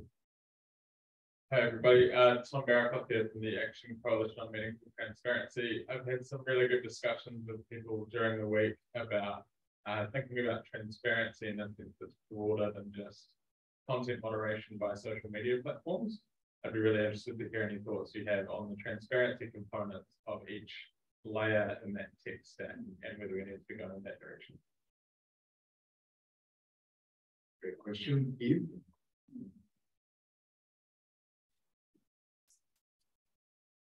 Yeah, Eve from Orange. I was wondering if the tool will give the most salient issue, try to determine among everything that you're investigating with the stakeholders, is there a way to measure what are the most salient points?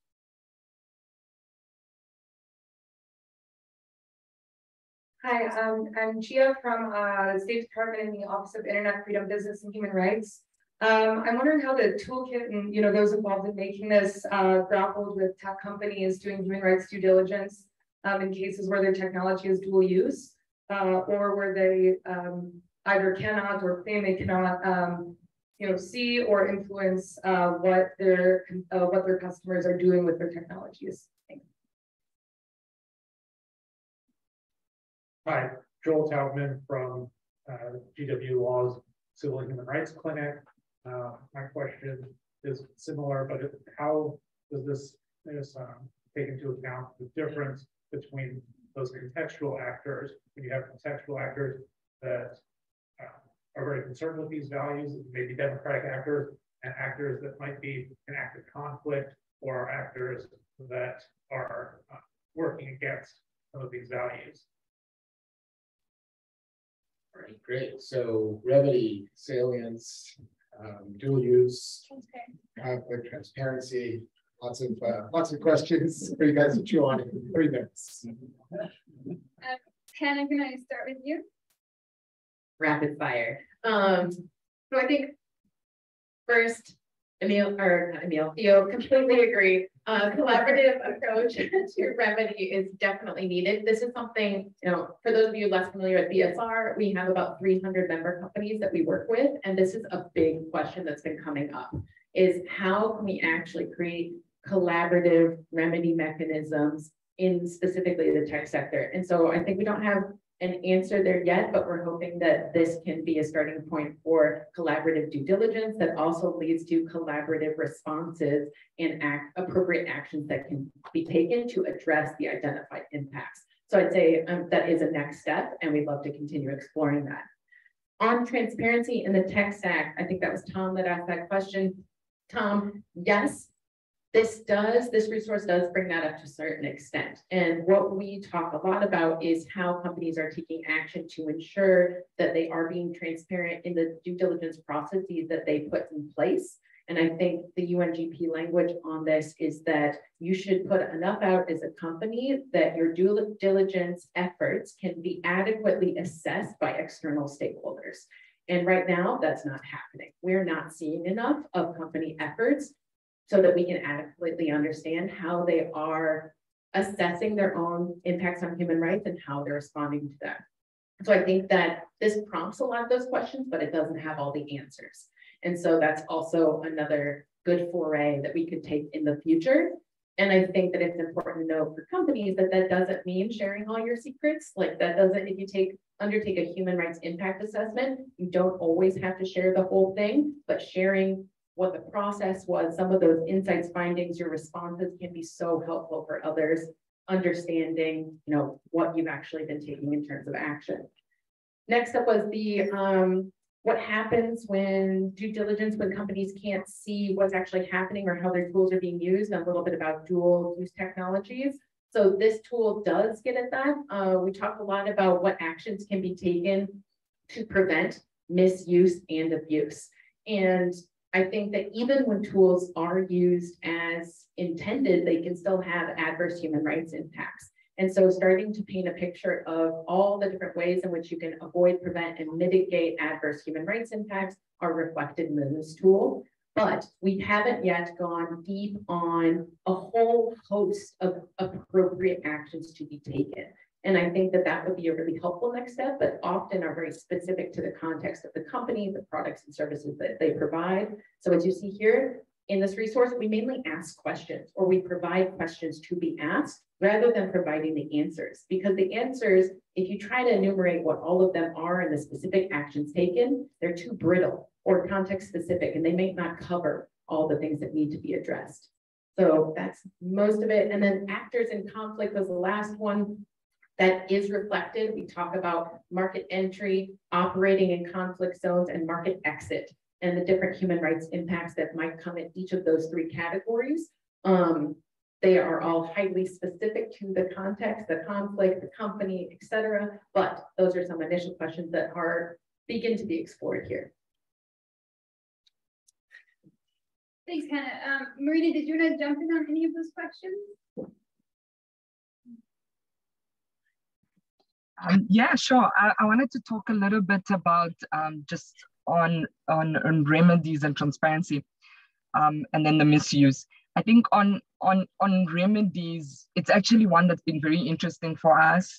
Obviously, it's an area that's not as well developed, so it would be good if we start to co-create something. But I think we need to co-create it with customers, because ultimately they're the people that will be able to say, you know, a refund here or that, or whatever form of remedies would work for them, would make them feel like, you know, the right that they felt violated at the time has been adequately addressed. So I think there's a co-creation that's required in that process. In terms of transparency, it's very interesting that MTN develops an annual transparency report. And one of the things that we've been seeing as we engage our countries in collecting the data, we're starting to see a shift where, you know, there were certain authorities that were more predominantly telecommunications in nature. And you look at, you know, the telecommunications authorities giving requests and so forth.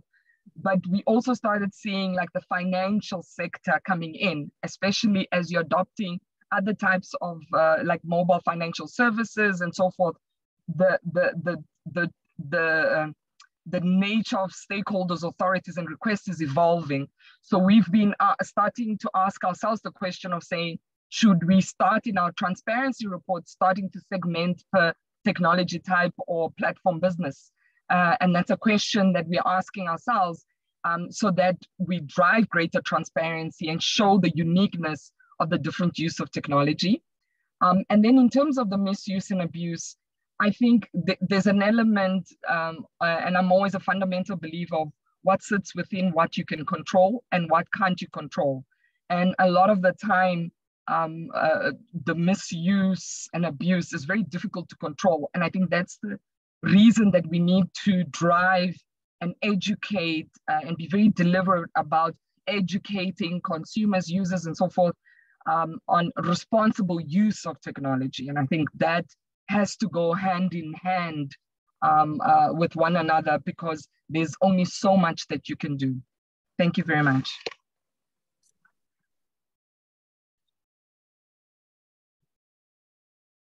Yeah, I don't think I have all that much to add, but maybe a few points that I guess wasn't answered. I think on the different areas or parts of the technology stack, there are these sort of I don't know if they're written as human rights issues, but kind of key human rights issues or so, because I guess the determination, I guess, still for the company to do. I mean, it's, you said before, it's not comprehensive, but it's a really comprehensive, document, even though maybe it doesn't go into details of everything. But I think, so there are still categories of actors, and those will have highlighted sort of key human rights issues. So at least to facilitate for you to think about. So I think that's an important one. I just wanted to add on the transparency part. I don't think I need to say much more, but just what I've said many times, just that this helps to not overlook certain actors, right? And that goes for transparency, goes for other things.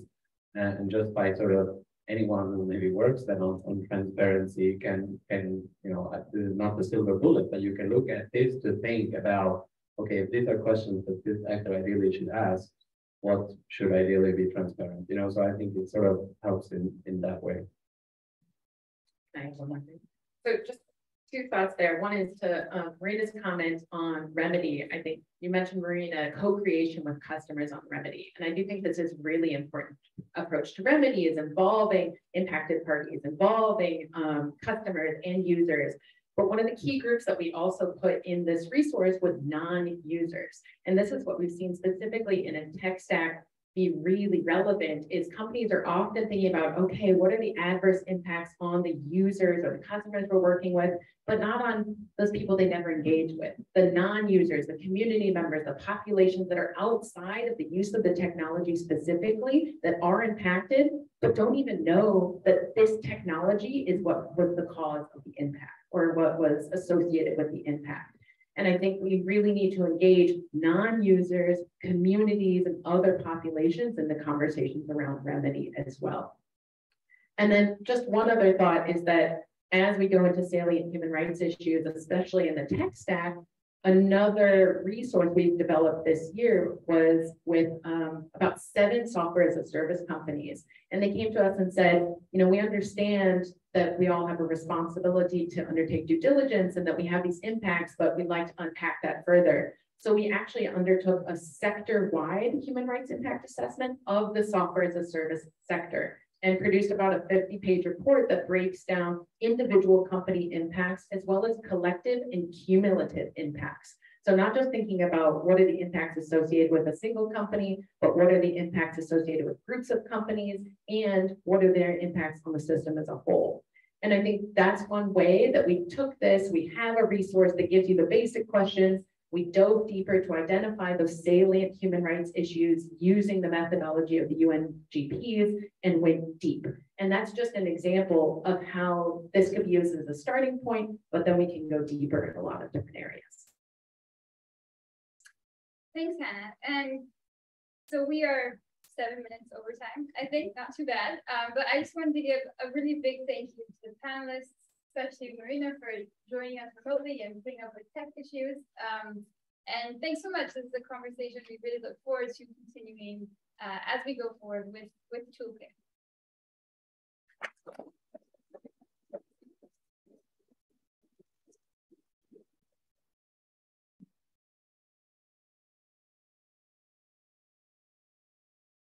All right, so I'll invite up our next panel, which I think Osama is moderating, and other panelists should make their way up so that we can flow right in.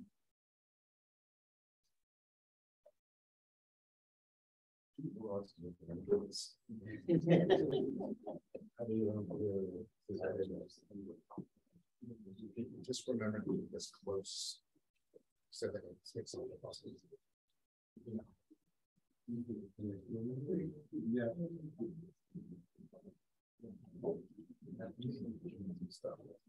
This will do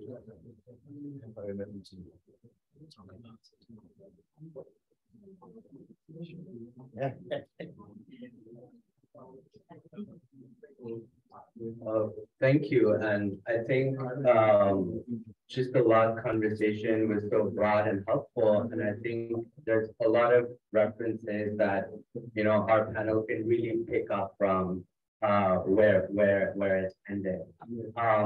So I'm joined by Jennifer Easterly from Jagpreet Bhatt, Benga from the Paradigm Initiative, and Durrell from the Pluto Advisory. And I just want to appreciate how I think we have representation of 4 continents on this panel, which is mind-blowing and amazing that we're able to be here together in person and have this conversation. So this panel is on human rights due diligence in conflict settings. I think we'll just jump right in. I'll start with Jennifer. And if you could shed light on what are the challenges for a company when carrying out human rights due diligence in conflict settings. And we're joined by so many company members, and hopefully later on we'll have time to hear from them as well. Great, thanks. Thanks for having me. Thank you for the introduction. So I think over the course of this week, we've talked a lot about a number of very specific challenges that companies face when conducting human rights due diligence on a sort of general scale, especially with the companies and the technologies who are represented by GNI companies. And we'll get, I think, into more detail with other panels on the specific steps and what we mean by conflict, enhanced human rights due diligence in conflict effective settings. But really to underscore what the previous panel said, one of the biggest challenges is understanding this broader ecosystem of actors, and particularly a broader ecosystem of harm. So I think that's one is we have to expand and shift our mindset a little bit when we're understanding who vulnerable groups might be, who rights holders are, these community actors, not just limited to users. So it's a really expansive analysis. And I think that leads to one of the biggest challenges is just the scope and scale of enhanced human rights due diligence can be particularly difficult from a practitioner's perspective inside a company to understand what's our threshold for action. How do we maintain resources for conflict settings that are shifting and in very dynamic life cycles? So how do we make sure that we have all of our pieces in place for action, but we might not necessarily need to act for 6 months to a year at a time, and then there's an escalation. So from a practical point, those can be really challenging internally. And I think another other way of thinking about conflict settings, and one that we can get into in the course of the panel, is understanding bias and understanding unintended bias, and not only bias inside the companies, but also understanding the biases of our stakeholders. And when we're engaging in stakeholder conversations, how do we do that broadly enough, but also with their potential biases in mind and what that means in a conflict setting? Thank you for bringing that up, and I think we'll come back to you on that later. I'll go next to Benga, and I wanted to ask you a question in context of the report that you recently edited that looks at 8 case studies from 6 countries in Africa. And my question is, how do governments take advantage of conflict in terms of laws and human rights due diligence? Because we've seen how, whenever there's a conflict and what happens with governments, and how they really, instead of, protecting rights, end up violating them more. So if you could please shed light on that. Thank you. It's great to be here too. When we were putting together the report, we were hoping for good news. And the reason for that was we had a moment in time when trust was an important factor. This was just after the COVID lockdowns, where every stakeholder, of course, had to work together, governments, companies, and all of that. And so we were looking for some good news. Basically, we looked at Nigeria, Kenya, and we selected based on some of the conversations that were happening with companies. Kenya, Nigeria, that were talking about due diligence. And apart from that, we looked at a few other countries like Togo, Zambia, Zimbabwe. And what we found wasn't exciting. A few things. First was the fact that in almost all of the countries, the pressure from governments in terms of what had started as a conversation, even in some of the companies, as alignment with human rights, I think it was very useful that MTN released their own report around that time. That was very useful. And some of the questions we were asking from other companies was, are you going to do the same thing? And so while that conversation was going on, what came from government was a very different conversation entirely.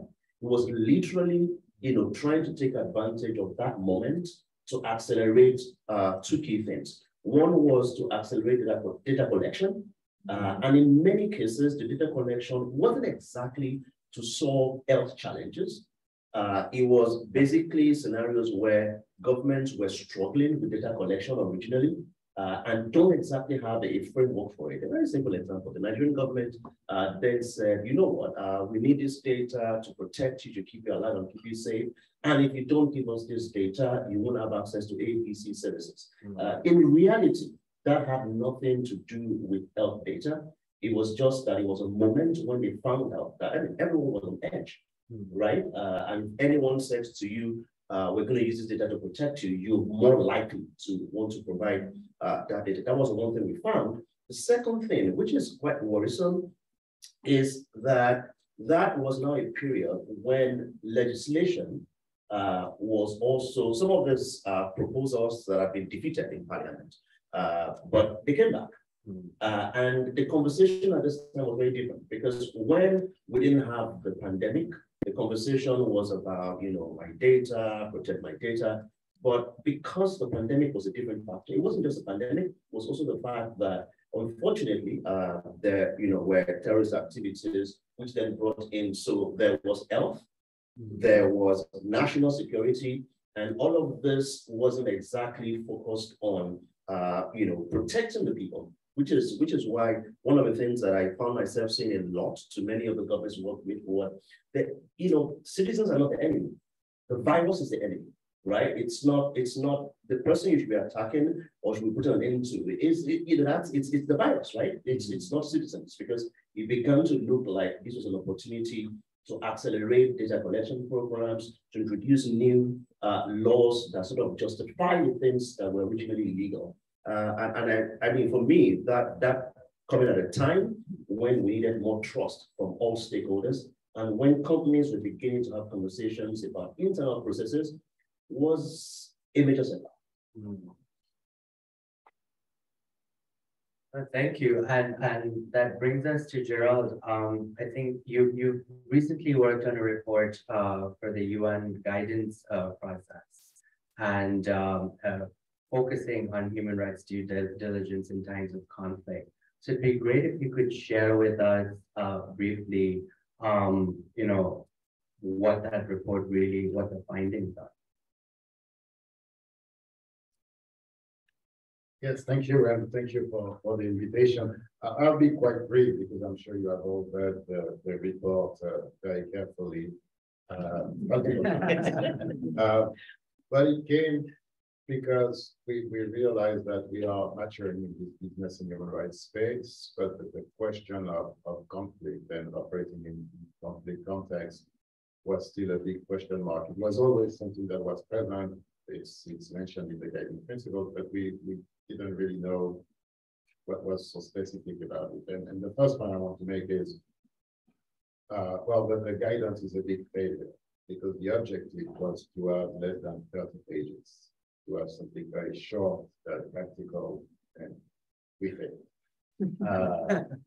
Because when you start to peel out some of the details, it's a bit complicated. But I'm always want to say that it's not very saturated. And the basic element, it's really something that if you keep two things in mind. One, it's moving from looking at impact on people to looking at impact on context.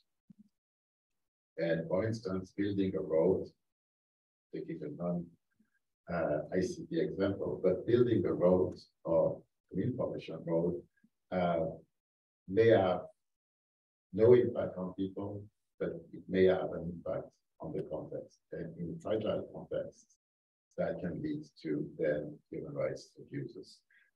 So impact on people and on context. And the second thing, and that's what we saw in all the examples that we can think about, is prepare. Prepare. As a company, you will be screwed if you wake up at the 28th hour. That's just the reality of a complex situation. Conflict, intense, violence. When I hear people say, oh, you should do human rights due diligence in a conflict context, I say, yeah, good luck with that. Because you won't be able to go on the ground, people will be afraid to speak. You will get information, but it will be too late. It will be too late. So prepare. And one thing that we know is that, conflict situations are not that complicated. You take a map, you read the newspaper, and you have a pretty good idea where the difficult markets are. Sometimes you have a surprise like Russia, but even that was a semi-surprise. So prepare. Prepare. Because anything that is done when the things are happening will be even more suboptimal than what we can do when you anticipate it. And at the end of the day, we can see a number of archetypes of situation. So you can really plan, and that's a very good investment. You know that better than me. Your cost as a company type of conflict will be much higher than in any other situation. And we can prepare, honestly. In the report, in the guidance, there is nothing new. We just articulated a bit better what's mentioned in the guiding principles. But really prepare is the key point. And we also identify a number of triggers, and they are common sense. When people are starting to load up guns, when people are starting to call for a specific group not to exist, and you don't need to be a Nobel Prize to realize that something might well go wrong. So it's really not that complicated at the end of the day. How you do it require an upgrade of your existing system just to shift its focus or to expand its focus from impact on people to impact on context. But once again, it's a relatively small shift. And one of the key elements is to involve people dealing with security in your companies. Many companies have people dealing with security. And it's just like when you do humanitarian law or human rights, when you go talk to the colonels, they might not see really where you are coming from. So it's a discussion that needs to be fostered, that needs to grow. But talk to them, because they have all the systems in the world to identify when something goes wrong. Their focus is not protecting the assets or protecting the people within the company. But when you can protect assets or people within the company, you can protect, people outside of it fairly easily. So really, it's shit, and then we can discuss some of the smaller details. One point I wanted to make, because it's something I hear quite a lot, is this idea that remedy and remediation are the same thing, and it's important not to confuse the two. The right to remedy is something that you compensate once something has gone very wrong and there is nothing else to do. Remediation, in the sense of the guiding principles, is part of the mitigation. It's part of your core responsibility.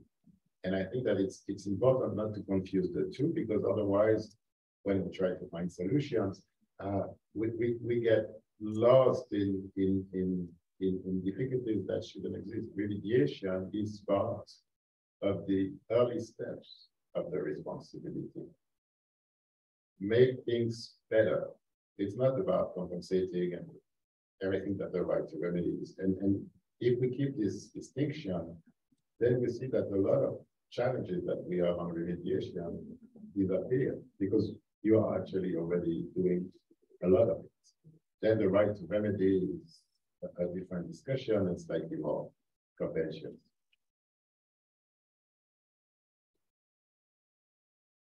Thank you. And I think you've touched upon some very, very important aspects that are super relevant to the GNI context and the GNI principles. You also spoke a bit about, what's the best time to carry out human rights due diligence. And so Jennifer, I'll come to you and just two things. So what does meaningful stakeholder engagement for human rights due diligence look like? So we're not talking just checking boxes, but we're talking, for it to really have impact on those, to have impact and to take into account the communities that are affected most. And then at what point should this due diligence be taking place? What's the best time for it? Thanks. Really good questions. And I would say, just to reiterate the point about preparation. So stakeholder engagement, and especially when it comes to conflict affected areas and high risk areas, it's absolutely critical to prepare. And that sounds easy to do. Oh yes, we're prepared. Okay, we know we have to do stakeholder engagement. This is not a new concept for everybody in this room. But I think for the conflict affected settings, it's particularly important because you need to be able to build established relationships before a crisis escalates. And that's for a couple of reasons. One, because as we said, trust in situations of crisis and conflict is really hard to come by. People might not want to speak to you. It might be dangerous to speak to you. So that brings me to the next point, security. Backtrack, I'm working together with BSR, we're working on a report to try and bring some practical guidance to the tech sector on how specifically to do enhanced human rights due diligence from a practitioner's perspective. And so in speaking with a lot of stakeholders and companies to provide input for that report, we also heard a lot about particular security concerns of engaging with stakeholders in the moment of conflict and the need to create creative, out-of-the-box thinking on the best way to engage with stakeholders when that crisis has emerged. But at that point, it's too late. When crisis and conflict have escalated and there's violence on the ground in a significant way, that is not the time to be calling your civil society partners on the ground to ask them about particular uses of your product or service and do an ecosystem mapping. Right? They have other issues that are very rapid fire critical issues. And so they might not be able to have the capacity or the bandwidth to engage.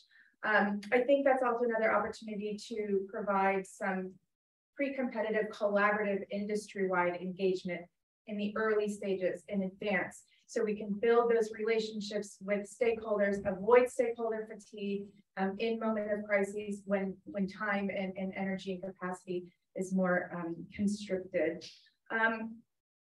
Another particular issue on stakeholder engagement and meaningful stakeholder engagement in conflict settings is understanding, again, the impact on conflict, impact on the context itself. And that means for companies that we need to expand our understanding of who a stakeholder might be. We're not talking specifically through a lens of just a pure human rights lens and human rights impacts, but we also need to broaden that. We may need to engage with bad actors. We may need to engage with armed groups and non-state armed groups. We may need to engage with the diaspora. We may also need to engage with people in rural communities outside of urban environments and from vulnerable and underrepresented communities. And that's hard. And so one of our recommendations coming out of this report is to have a specific enhanced due diligence stakeholder engagement strategy. So you think through how you want to engage in this, how you want to approach stakeholder engagement in conflict settings. And then you can, of course, adjust it per context, but you have that preparation in place. You know how those systems are going to work together. And you have that solid baseline of preparation so that you can start to work through these things in a systemic way.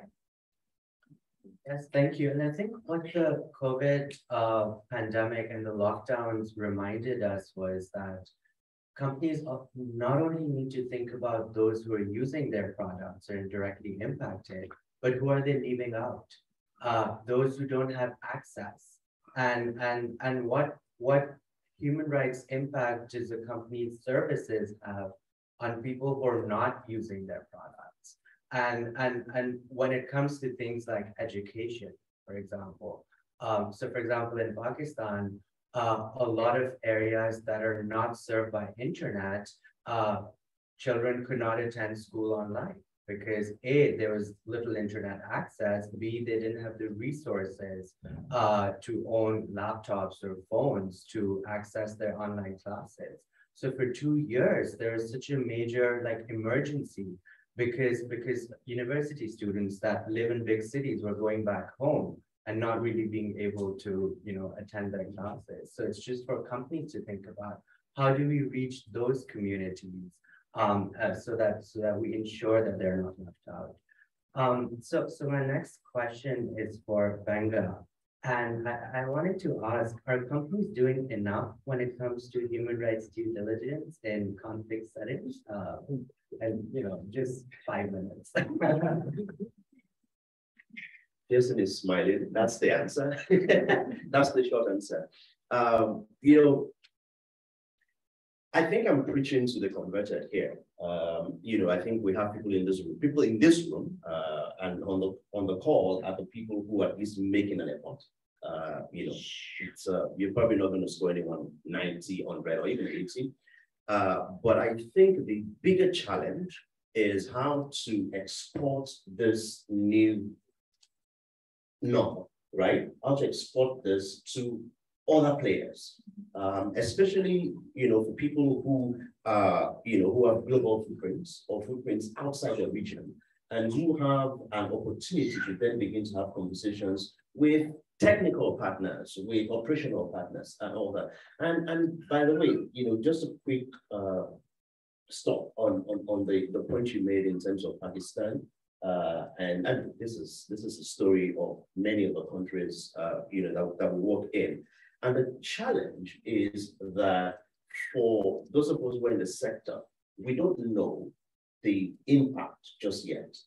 That 6-month to 2-year period created a bigger gap, not just in terms of the kids who missed out on learning, but they actually also missed out on something that their colleagues have not been able to take advantage of, which is basically kids who were schooling online were becoming more independent and picking up new skills. Now, this is added advantage for the kids who already have.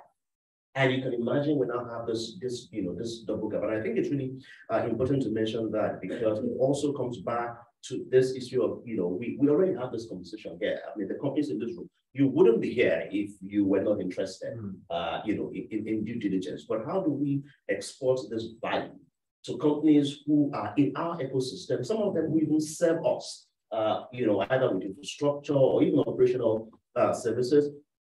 And I think one way is to demonstrate I keep going back to this, that as a human rights community, we can't depend on emotional blackmail.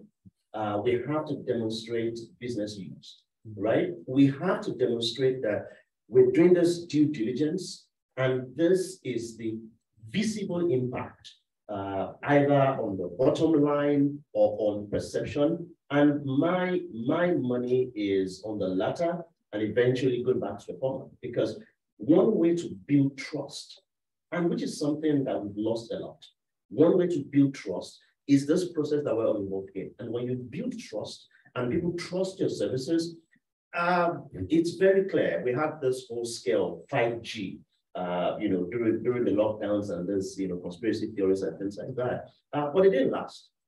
Why didn't it last? Because there's a fundamental trust that people have in technology. Practical example, my flight took off from which airport? Okay,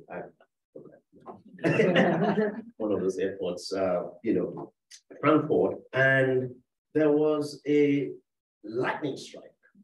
And I mean, for anyone who's been in that situation before, you're probably not worried. I'm here. And because I studied engineering, and I know complained about, the wingtips of planes and things like that, I trusted that it was fine. It wasn't exactly the same for the people around me. There were a few glances like what's going on, and then there was silence. This was about 5 minutes when this turbulence. And then the next thing, the air hostess announced we just have this, but we are fine. And I found that funny because, we were clearly fine, right? But she had to say that. And I think that in that moment, the reaction of anyone to the turbulence and to the incident was directly related to the amount of trust they had in the vehicle. And this is the same thing that happens, with services. This is the same thing that happens with either in a conflict zone or not. If we're able to build more trust in products and services, then when crisis happens or when turbulence comes, we may be able to borrow from that, or able to have confidence in that. And I think this is one thing we need to be able to demonstrate. How much impact, positive impact, does this whole, scenario of due diligence and, human rights is good for business? How does that translate into something we can then use as an example for people who are not in the room already around the table? Thank you. That was wonderfully explained. So I'll now go back to Gerald, and my question is, how is human rights due diligence in times of conflict different from non-conflict due diligence? So what does it look like? Thank you. Well, like I said earlier, the main difference is really this shift from looking at impact on people to looking at the impact on context. That's really the main difference in substance. Then, because of the context is more extreme, of course, everything will be increased. That's one of the main differences. The other difference is something that was mentioned is that when you look at your stakeholder mapping in a conflict situation, by definition, you will have people with power. And how to engage with armed groups, particularly non-state armed groups, is really a question where we don't have any clarity. But they are probably among the most important stakeholders. And I think that to try to find a way to clarify that and to know how to navigate the hurdles, including legal hurdles, it's forbidden to engage with those people in many situations is really the one question. But it's so important because even if we stay in your sector, trying to convince our non-state actors not to use social media to further hate or violence is key. But we don't have, and no one wants to discuss it. We don't have any clear guidance. But just a quick point also on stakeholder engagement, and this might not fly really well. So I think that we have kind of lost the raison d'etre of stakeholder engagement. Now we do stakeholder engagements for the sake of stakeholder engagement. Oh, we engage with everybody in their system. No, in the guiding principles, stakeholder engagement is not a principle in itself. It's a means to get information. It's a means of getting rights holders' perspective, because as you know, something that might seem small from a business perspective could be huge from someone who is impacted, which means that you don't want to do stakeholder engagement as part of your due diligence just for it. So many times I see companies doing stakeholder engagement and they have a long list of NGOs that have honestly nothing to do with the case at hand, but they have engaged. And I think it's extremely important to remember why we do stakeholder engagement. And that's linked to a specific issue of conflict context. In many conflict contexts, you won't be able to get to the affected people because they are either fighting or being shot at. So if you don't have this clear understanding of why you do stakeholder engagement, you will miss the mark. You will talk to advocacy NGOs, which do an amazing job and a very necessary job, but they won't necessarily provide you with what you want, which is information on the perspective of rights holder. And I think that we need to be much more disciplined on what we call stakeholder engagement. That's one side of the story. It's on due diligence. And then there is stakeholder engagement that is perceived as the exact same on transparency. Here, your stakeholders will be a different bunch because the objective is different. But now we are completely confused. And so many times, company, you know, and you know that better than me, it's staff engagement. They do stakeholder engagement that have nothing to do with what they need. What you need as a company when you do due diligence is information on the perception of people who are potentially impacted by your activity. That's who you focus on. That might mean telling, you know, this group or that group that thanks data. Because what I need now is information on what's happening in the ground. And we need to be much more disciplined.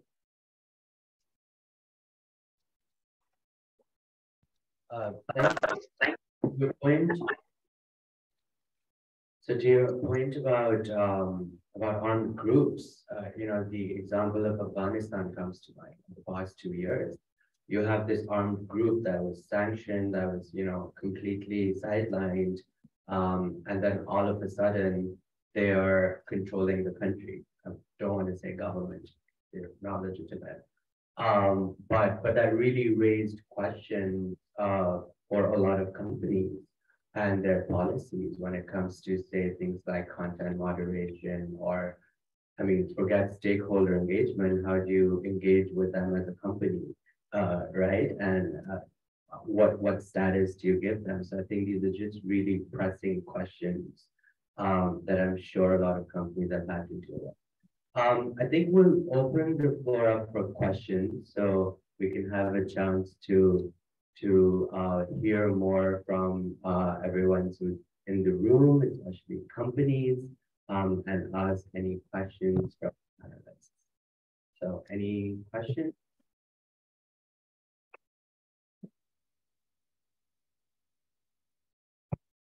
Comments, perspectives, Tom.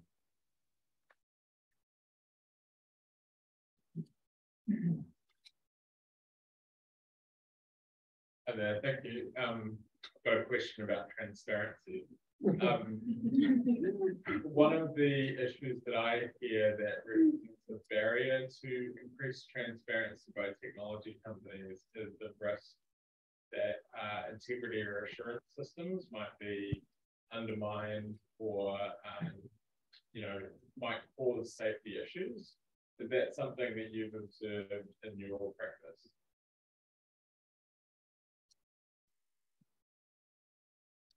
We can collect a few and then.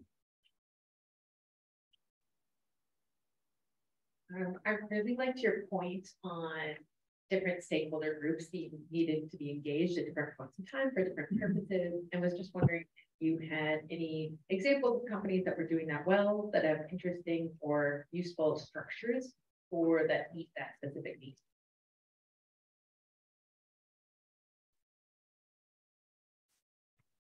Anyone else? Okay, Camille.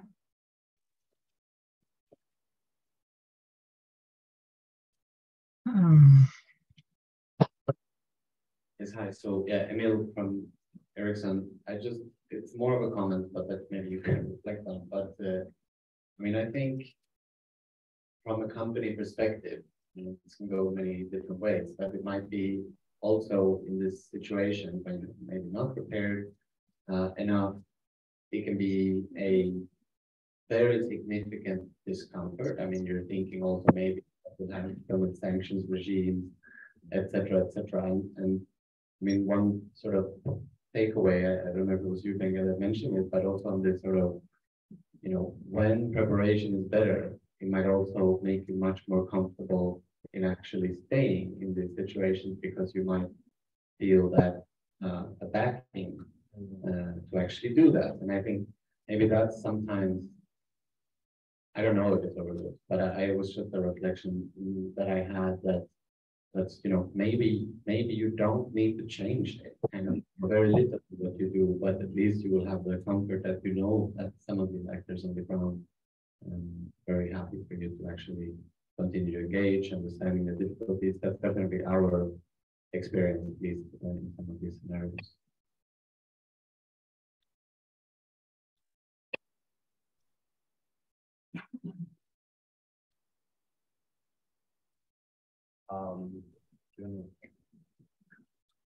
Sure. Thank you for the comments and the questions. I guess my global response to most of these comments, and Tom, to your point on transparency, is that in doing enhanced human rights due diligence in conflict affected settings, our sort of baseline is that you want to build in conflict sensitivity into sort of every step along a standard human rights due diligence process. And so when that comes to, for example, transparency or stakeholder engagement, it's also thinking, how can we transparently report on our actions and our processes in a way in this setting that might not influence the conflict, that might not shift the balance of power, that might not put our stakeholders at risk or our employees at risk. There's a particular point of data that you're disclosing that the government thinks you should probably not know that, so we're going to go direct to your employees, right? You have to think through all of those steps. So it might look a little different from a standard transparency process. And the same when it comes to sort of these situations and being prepared and being comfortable operating in the system, having that preparation in place. It really is building that muscle of how to understand a different set of risks. But as you prepare and as you go through these exercises, right, you're going to become better able to understand and assess risk and make sure that you're taking it into account. And no, it's never going to be a perfect system. Similar to normal human rights due diligence processes, there's always going to be nuance and gray areas. But the better that we can become as an industry and as individual companies in understanding risk to conflict, to the context, then the better we're going to be in maturing our responses. So I glanced in your direction when you said context, because that's the one thing I wanted to touch on. So, I mean, in conflict scenarios, clearly one of the things you don't want to miss is the context. I mean, and very clearly. And I think this is why it's important for companies to have a true relationship with civil society. I mean, many times it's transactional and it's helpful, but it would be great that when you're going to civil society is not when you're already in trouble, but you already have a trusted relationship. And I think it's important because when you look at, the context, many times what you hear from the capital or what you hear from government institutions you engage with, that's not the true picture. I mean, in many of the countries of the world, that's never really the truth.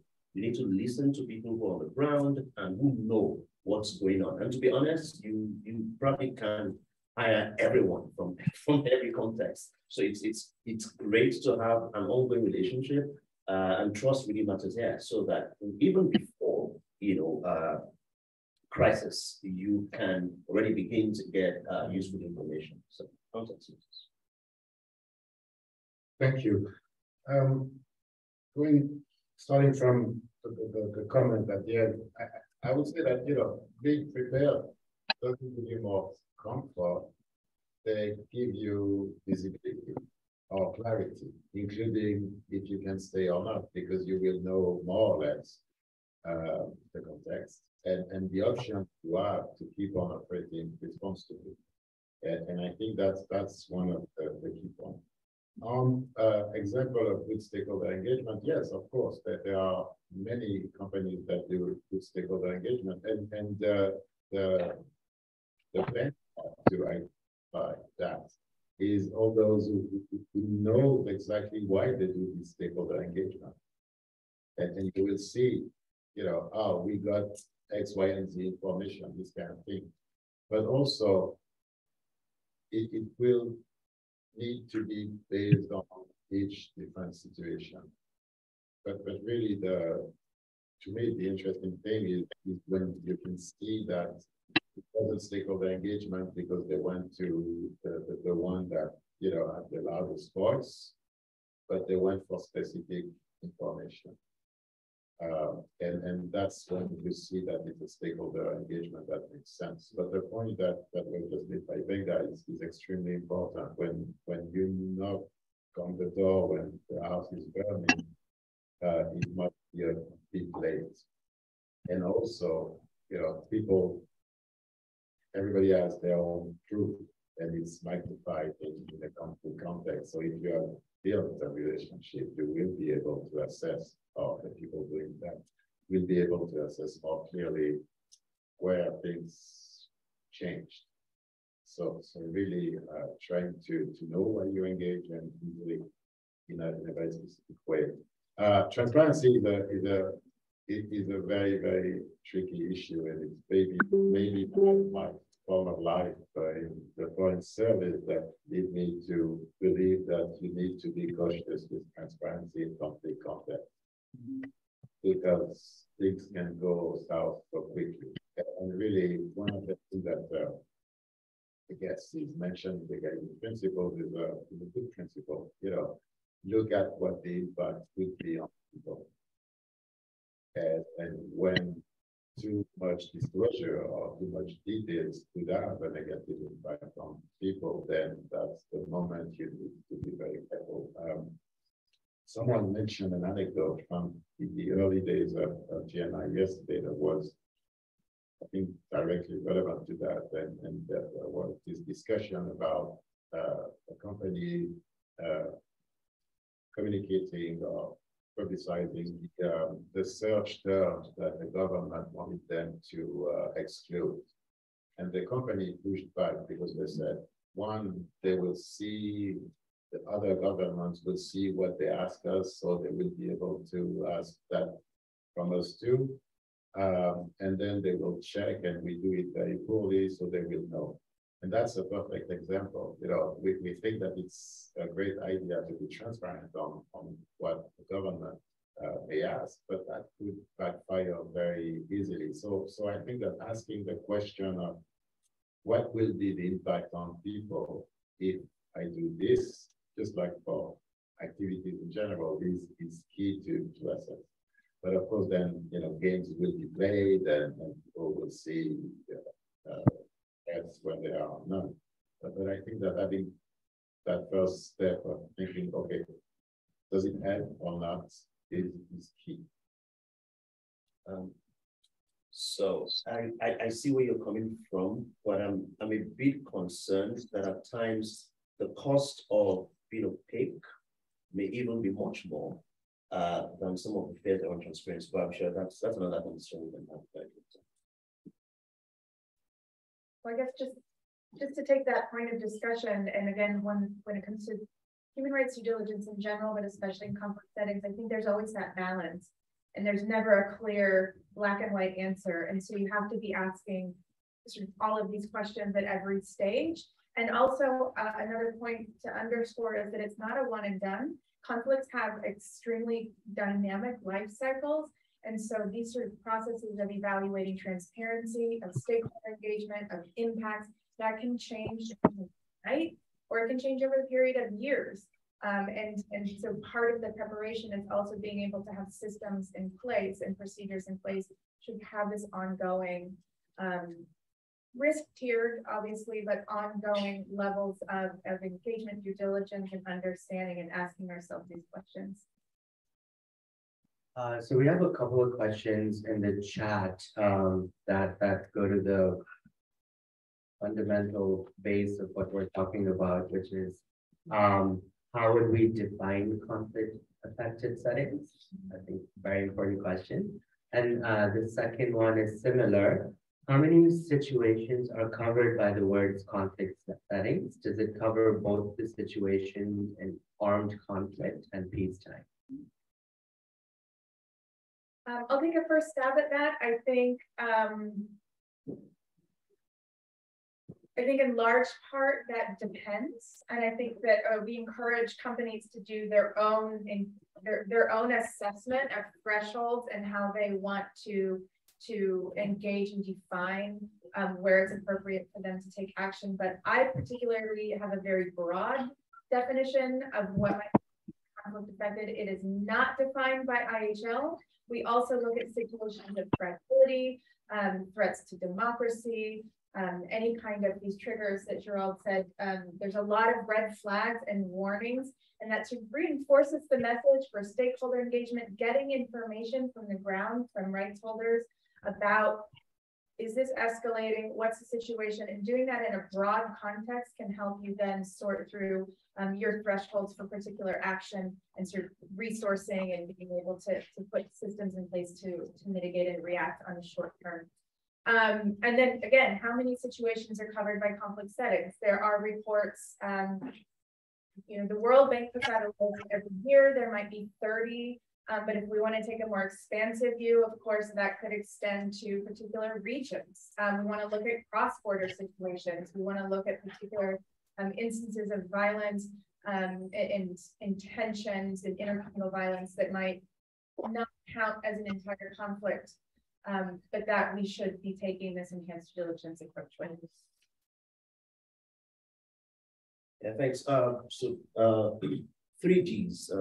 One, and that's from a recent conversation we had in one of the countries we're working, and we talked first of disagreement, where and that's something to watch out for. You know, there's disagreements. It could be, you know, any, you know, certain disagreements, but not just disagreements. Because disagreements come and go, but there's a decline, right?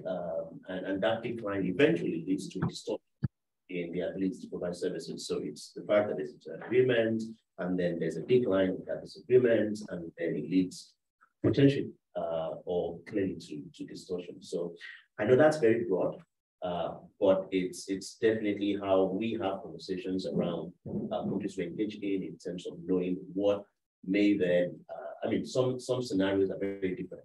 Be that there is, you know, armed conflict in a region of the country, and then that leads the government then coming with a policy to say that, listen, I mean, we have a practical example in the northeast of Nigeria, you know, where there was clearly, you know, terrorism activities, and that led to the police and shutting down telecom services. And that also affected, you know, scenarios, I mean, locations that are not affected by the conflict, but in terms of proximity, they had, of course, disagreements, there was a decline, and that led to this. Thank you. Well, but the definition of armed conflict is something that always come up, and you know that there are not. No one has agreed to define the threshold for an armed conflict. But I'm a simpleton, and I like to keep things simple. And if you look at IHL, so International Humanitarian Law, as the relevant norms in times of armed conflict, then you have the answer of the question. And if you look at the situation in the world, countries and regions where IHL is applicable, to me, that's a very good and simple indicator for companies to know that it's the trigger to look at heightened human rights due diligence. And you have a few websites that do that, because otherwise, it's a typical situation where the best is the enemy of the good. And we can split hairs and do our work at the UN for a long time. I can tell you, we can split hairs for a very long time, trying to define conflict. As a company, you decide that, you know, when IHL kicks in, that's the trigger. Simple, easy, and it will cover a lot of situations, including what we see, for instance, in some regions of Mexico. Because otherwise you enter a debate that will last forever. You want to be operational, so that will be the adequate trigger. And then if something comes up, well, you'll look at it. But the good thing with complex situations is that they are quite visible. But IHL as a trigger is where we will be the most effective, because otherwise the danger on the other side is to define everything as a conflict. And we see that. Oh, it's a social conflict, it's a violent conflict, it's conflict against X, Y, and Z. And you want to be as efficient and specific as you can. So IHL as a trigger to me is the best way to move ahead. Now on conflict zones and armed conflict, that's a very interesting question. And honestly, something that we never, we thought about it, but we when we wrote the relevant part of the guiding principles, but the classical armed conflict scenarios seem so outdated and far and remote that we didn't really spend a lot of time on it. And that's something that we have tried to cover in the guidance, Russia-Ukraine situation, to be absolutely clear. And trying to see what are the responsibilities of business in this kind of context. On conflict zones, here we have much more clarity because it's something that we have looked at, and we have quite a lot of research and clarity. But the classical interstate conflict is a tricky one. But in terms of exercising due diligence, always going back to the core principle of the principle is you don't want as a business to contribute or to be linked to the abuse or the situation that creates the abuse. If you look at it that way, I'm a visual person, you can see the connection to the abuse, which doesn't mean that it's a connection to anyone who is associated with the abuse. That's the idea of direct linkage, connection to the abuse, and that should provide you with some clarity on what to do and how to do it. Well, thank you. I've certainly greatly benefited from this discussion, and thank you for shedding light on so many different aspects of conflict and due diligence in conflict settings. And I think with that, we're at time. So thank you very much, and I'll hand over to Jason.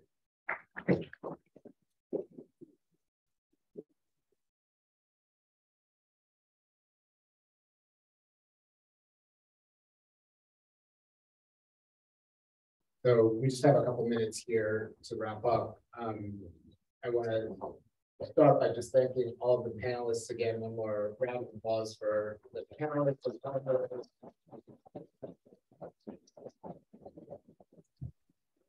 I also want to just make sure we take note, and I mean, a couple people alluded to this earlier, but here we are. It isn't a real dungeon. It feels that way, but there are people imprisoned all over the world, including most, especially recently in Iran, who are trying to speak freely, to exercise their rights. And it just it's important for us to kind of bring home at the end of the day what all of this is about.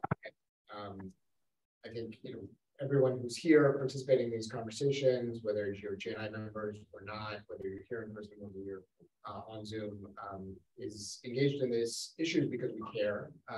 And our task is significant, right? To do what we can to help people who are trying to use information and communication technologies to exercise their human rights. I thought it was sort of, I want to try and tie back this conversation, which was about process, right? David started us off talking about regulation and how regulation is coming.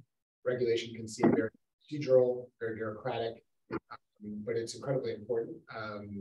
And it was a sort of important reference to make for the context of these conversations. Pedro spoke about the ways in which regulations can sometimes go awry, the sort of an instinct to sort of regulate or legislate intuitively or crisis which can sometimes lead to disproportionate or inappropriate forms of regulation.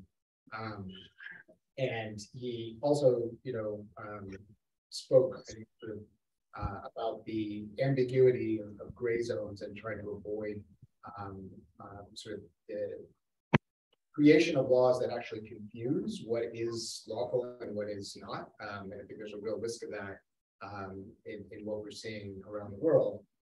So it's critically important for us to have forums like this to educate each other, but also to take all of this incredible experience, dozens of years of work at GNI, by BSR, the Danish Institute, the UN, all of the companies in this room who have been working really hard to think about how do you identify risk appropriately, how do you engage stakeholders in a meaningful way, how you ultimately try and avoid and mitigate and provide remedy when harms occur. Take that knowledge and not only share it with ourselves, which we've been doing better and more, but bring it to the rest of this sort of increasingly engaged and interested community, which includes lawmakers and regulators and policymakers. You might say we need to take human rights due diligence out of the box and really sort of become a bit more proactive and engaged. And that's really what GNI wants to do. We really want to sort of working with our partners through the Action Coalition on Responsible Technology, through our Human Rights Due Diligence Working Group, take these lessons and this insight and try and sort of proactively shape and help form the next sort of generation of regulation around human rights and technology. So that's really what I wanted to kind of articulate and sort of bring that back again to the sort of what's happening in the streets of Iran, because I think it illustrates, right, as much as we hear about the harms and the challenges associated with information communication technology, they are real, and we acknowledge. We see the situations, things happening in Iran right now, and the vital role that information communication technology play to keep people safe, to organize themselves, to communicate with loved ones, to have access to emergency services, to be able to speak freely and shed light with people in Iran and outside Iran as to what's happening there. And so with that, I want to just say a final thank you to everyone for all of your participation here. Thanks in particular to the GNI team for organizing all the logistics around today. Thank you to everyone who's joined us online. Please stay in touch with us, join our newsletter. We will have more information coming out about the work that we're doing. We will post the recording of this on our website for others to see. And if you want to come back to it, we'll be available there. So with that, thank you very much.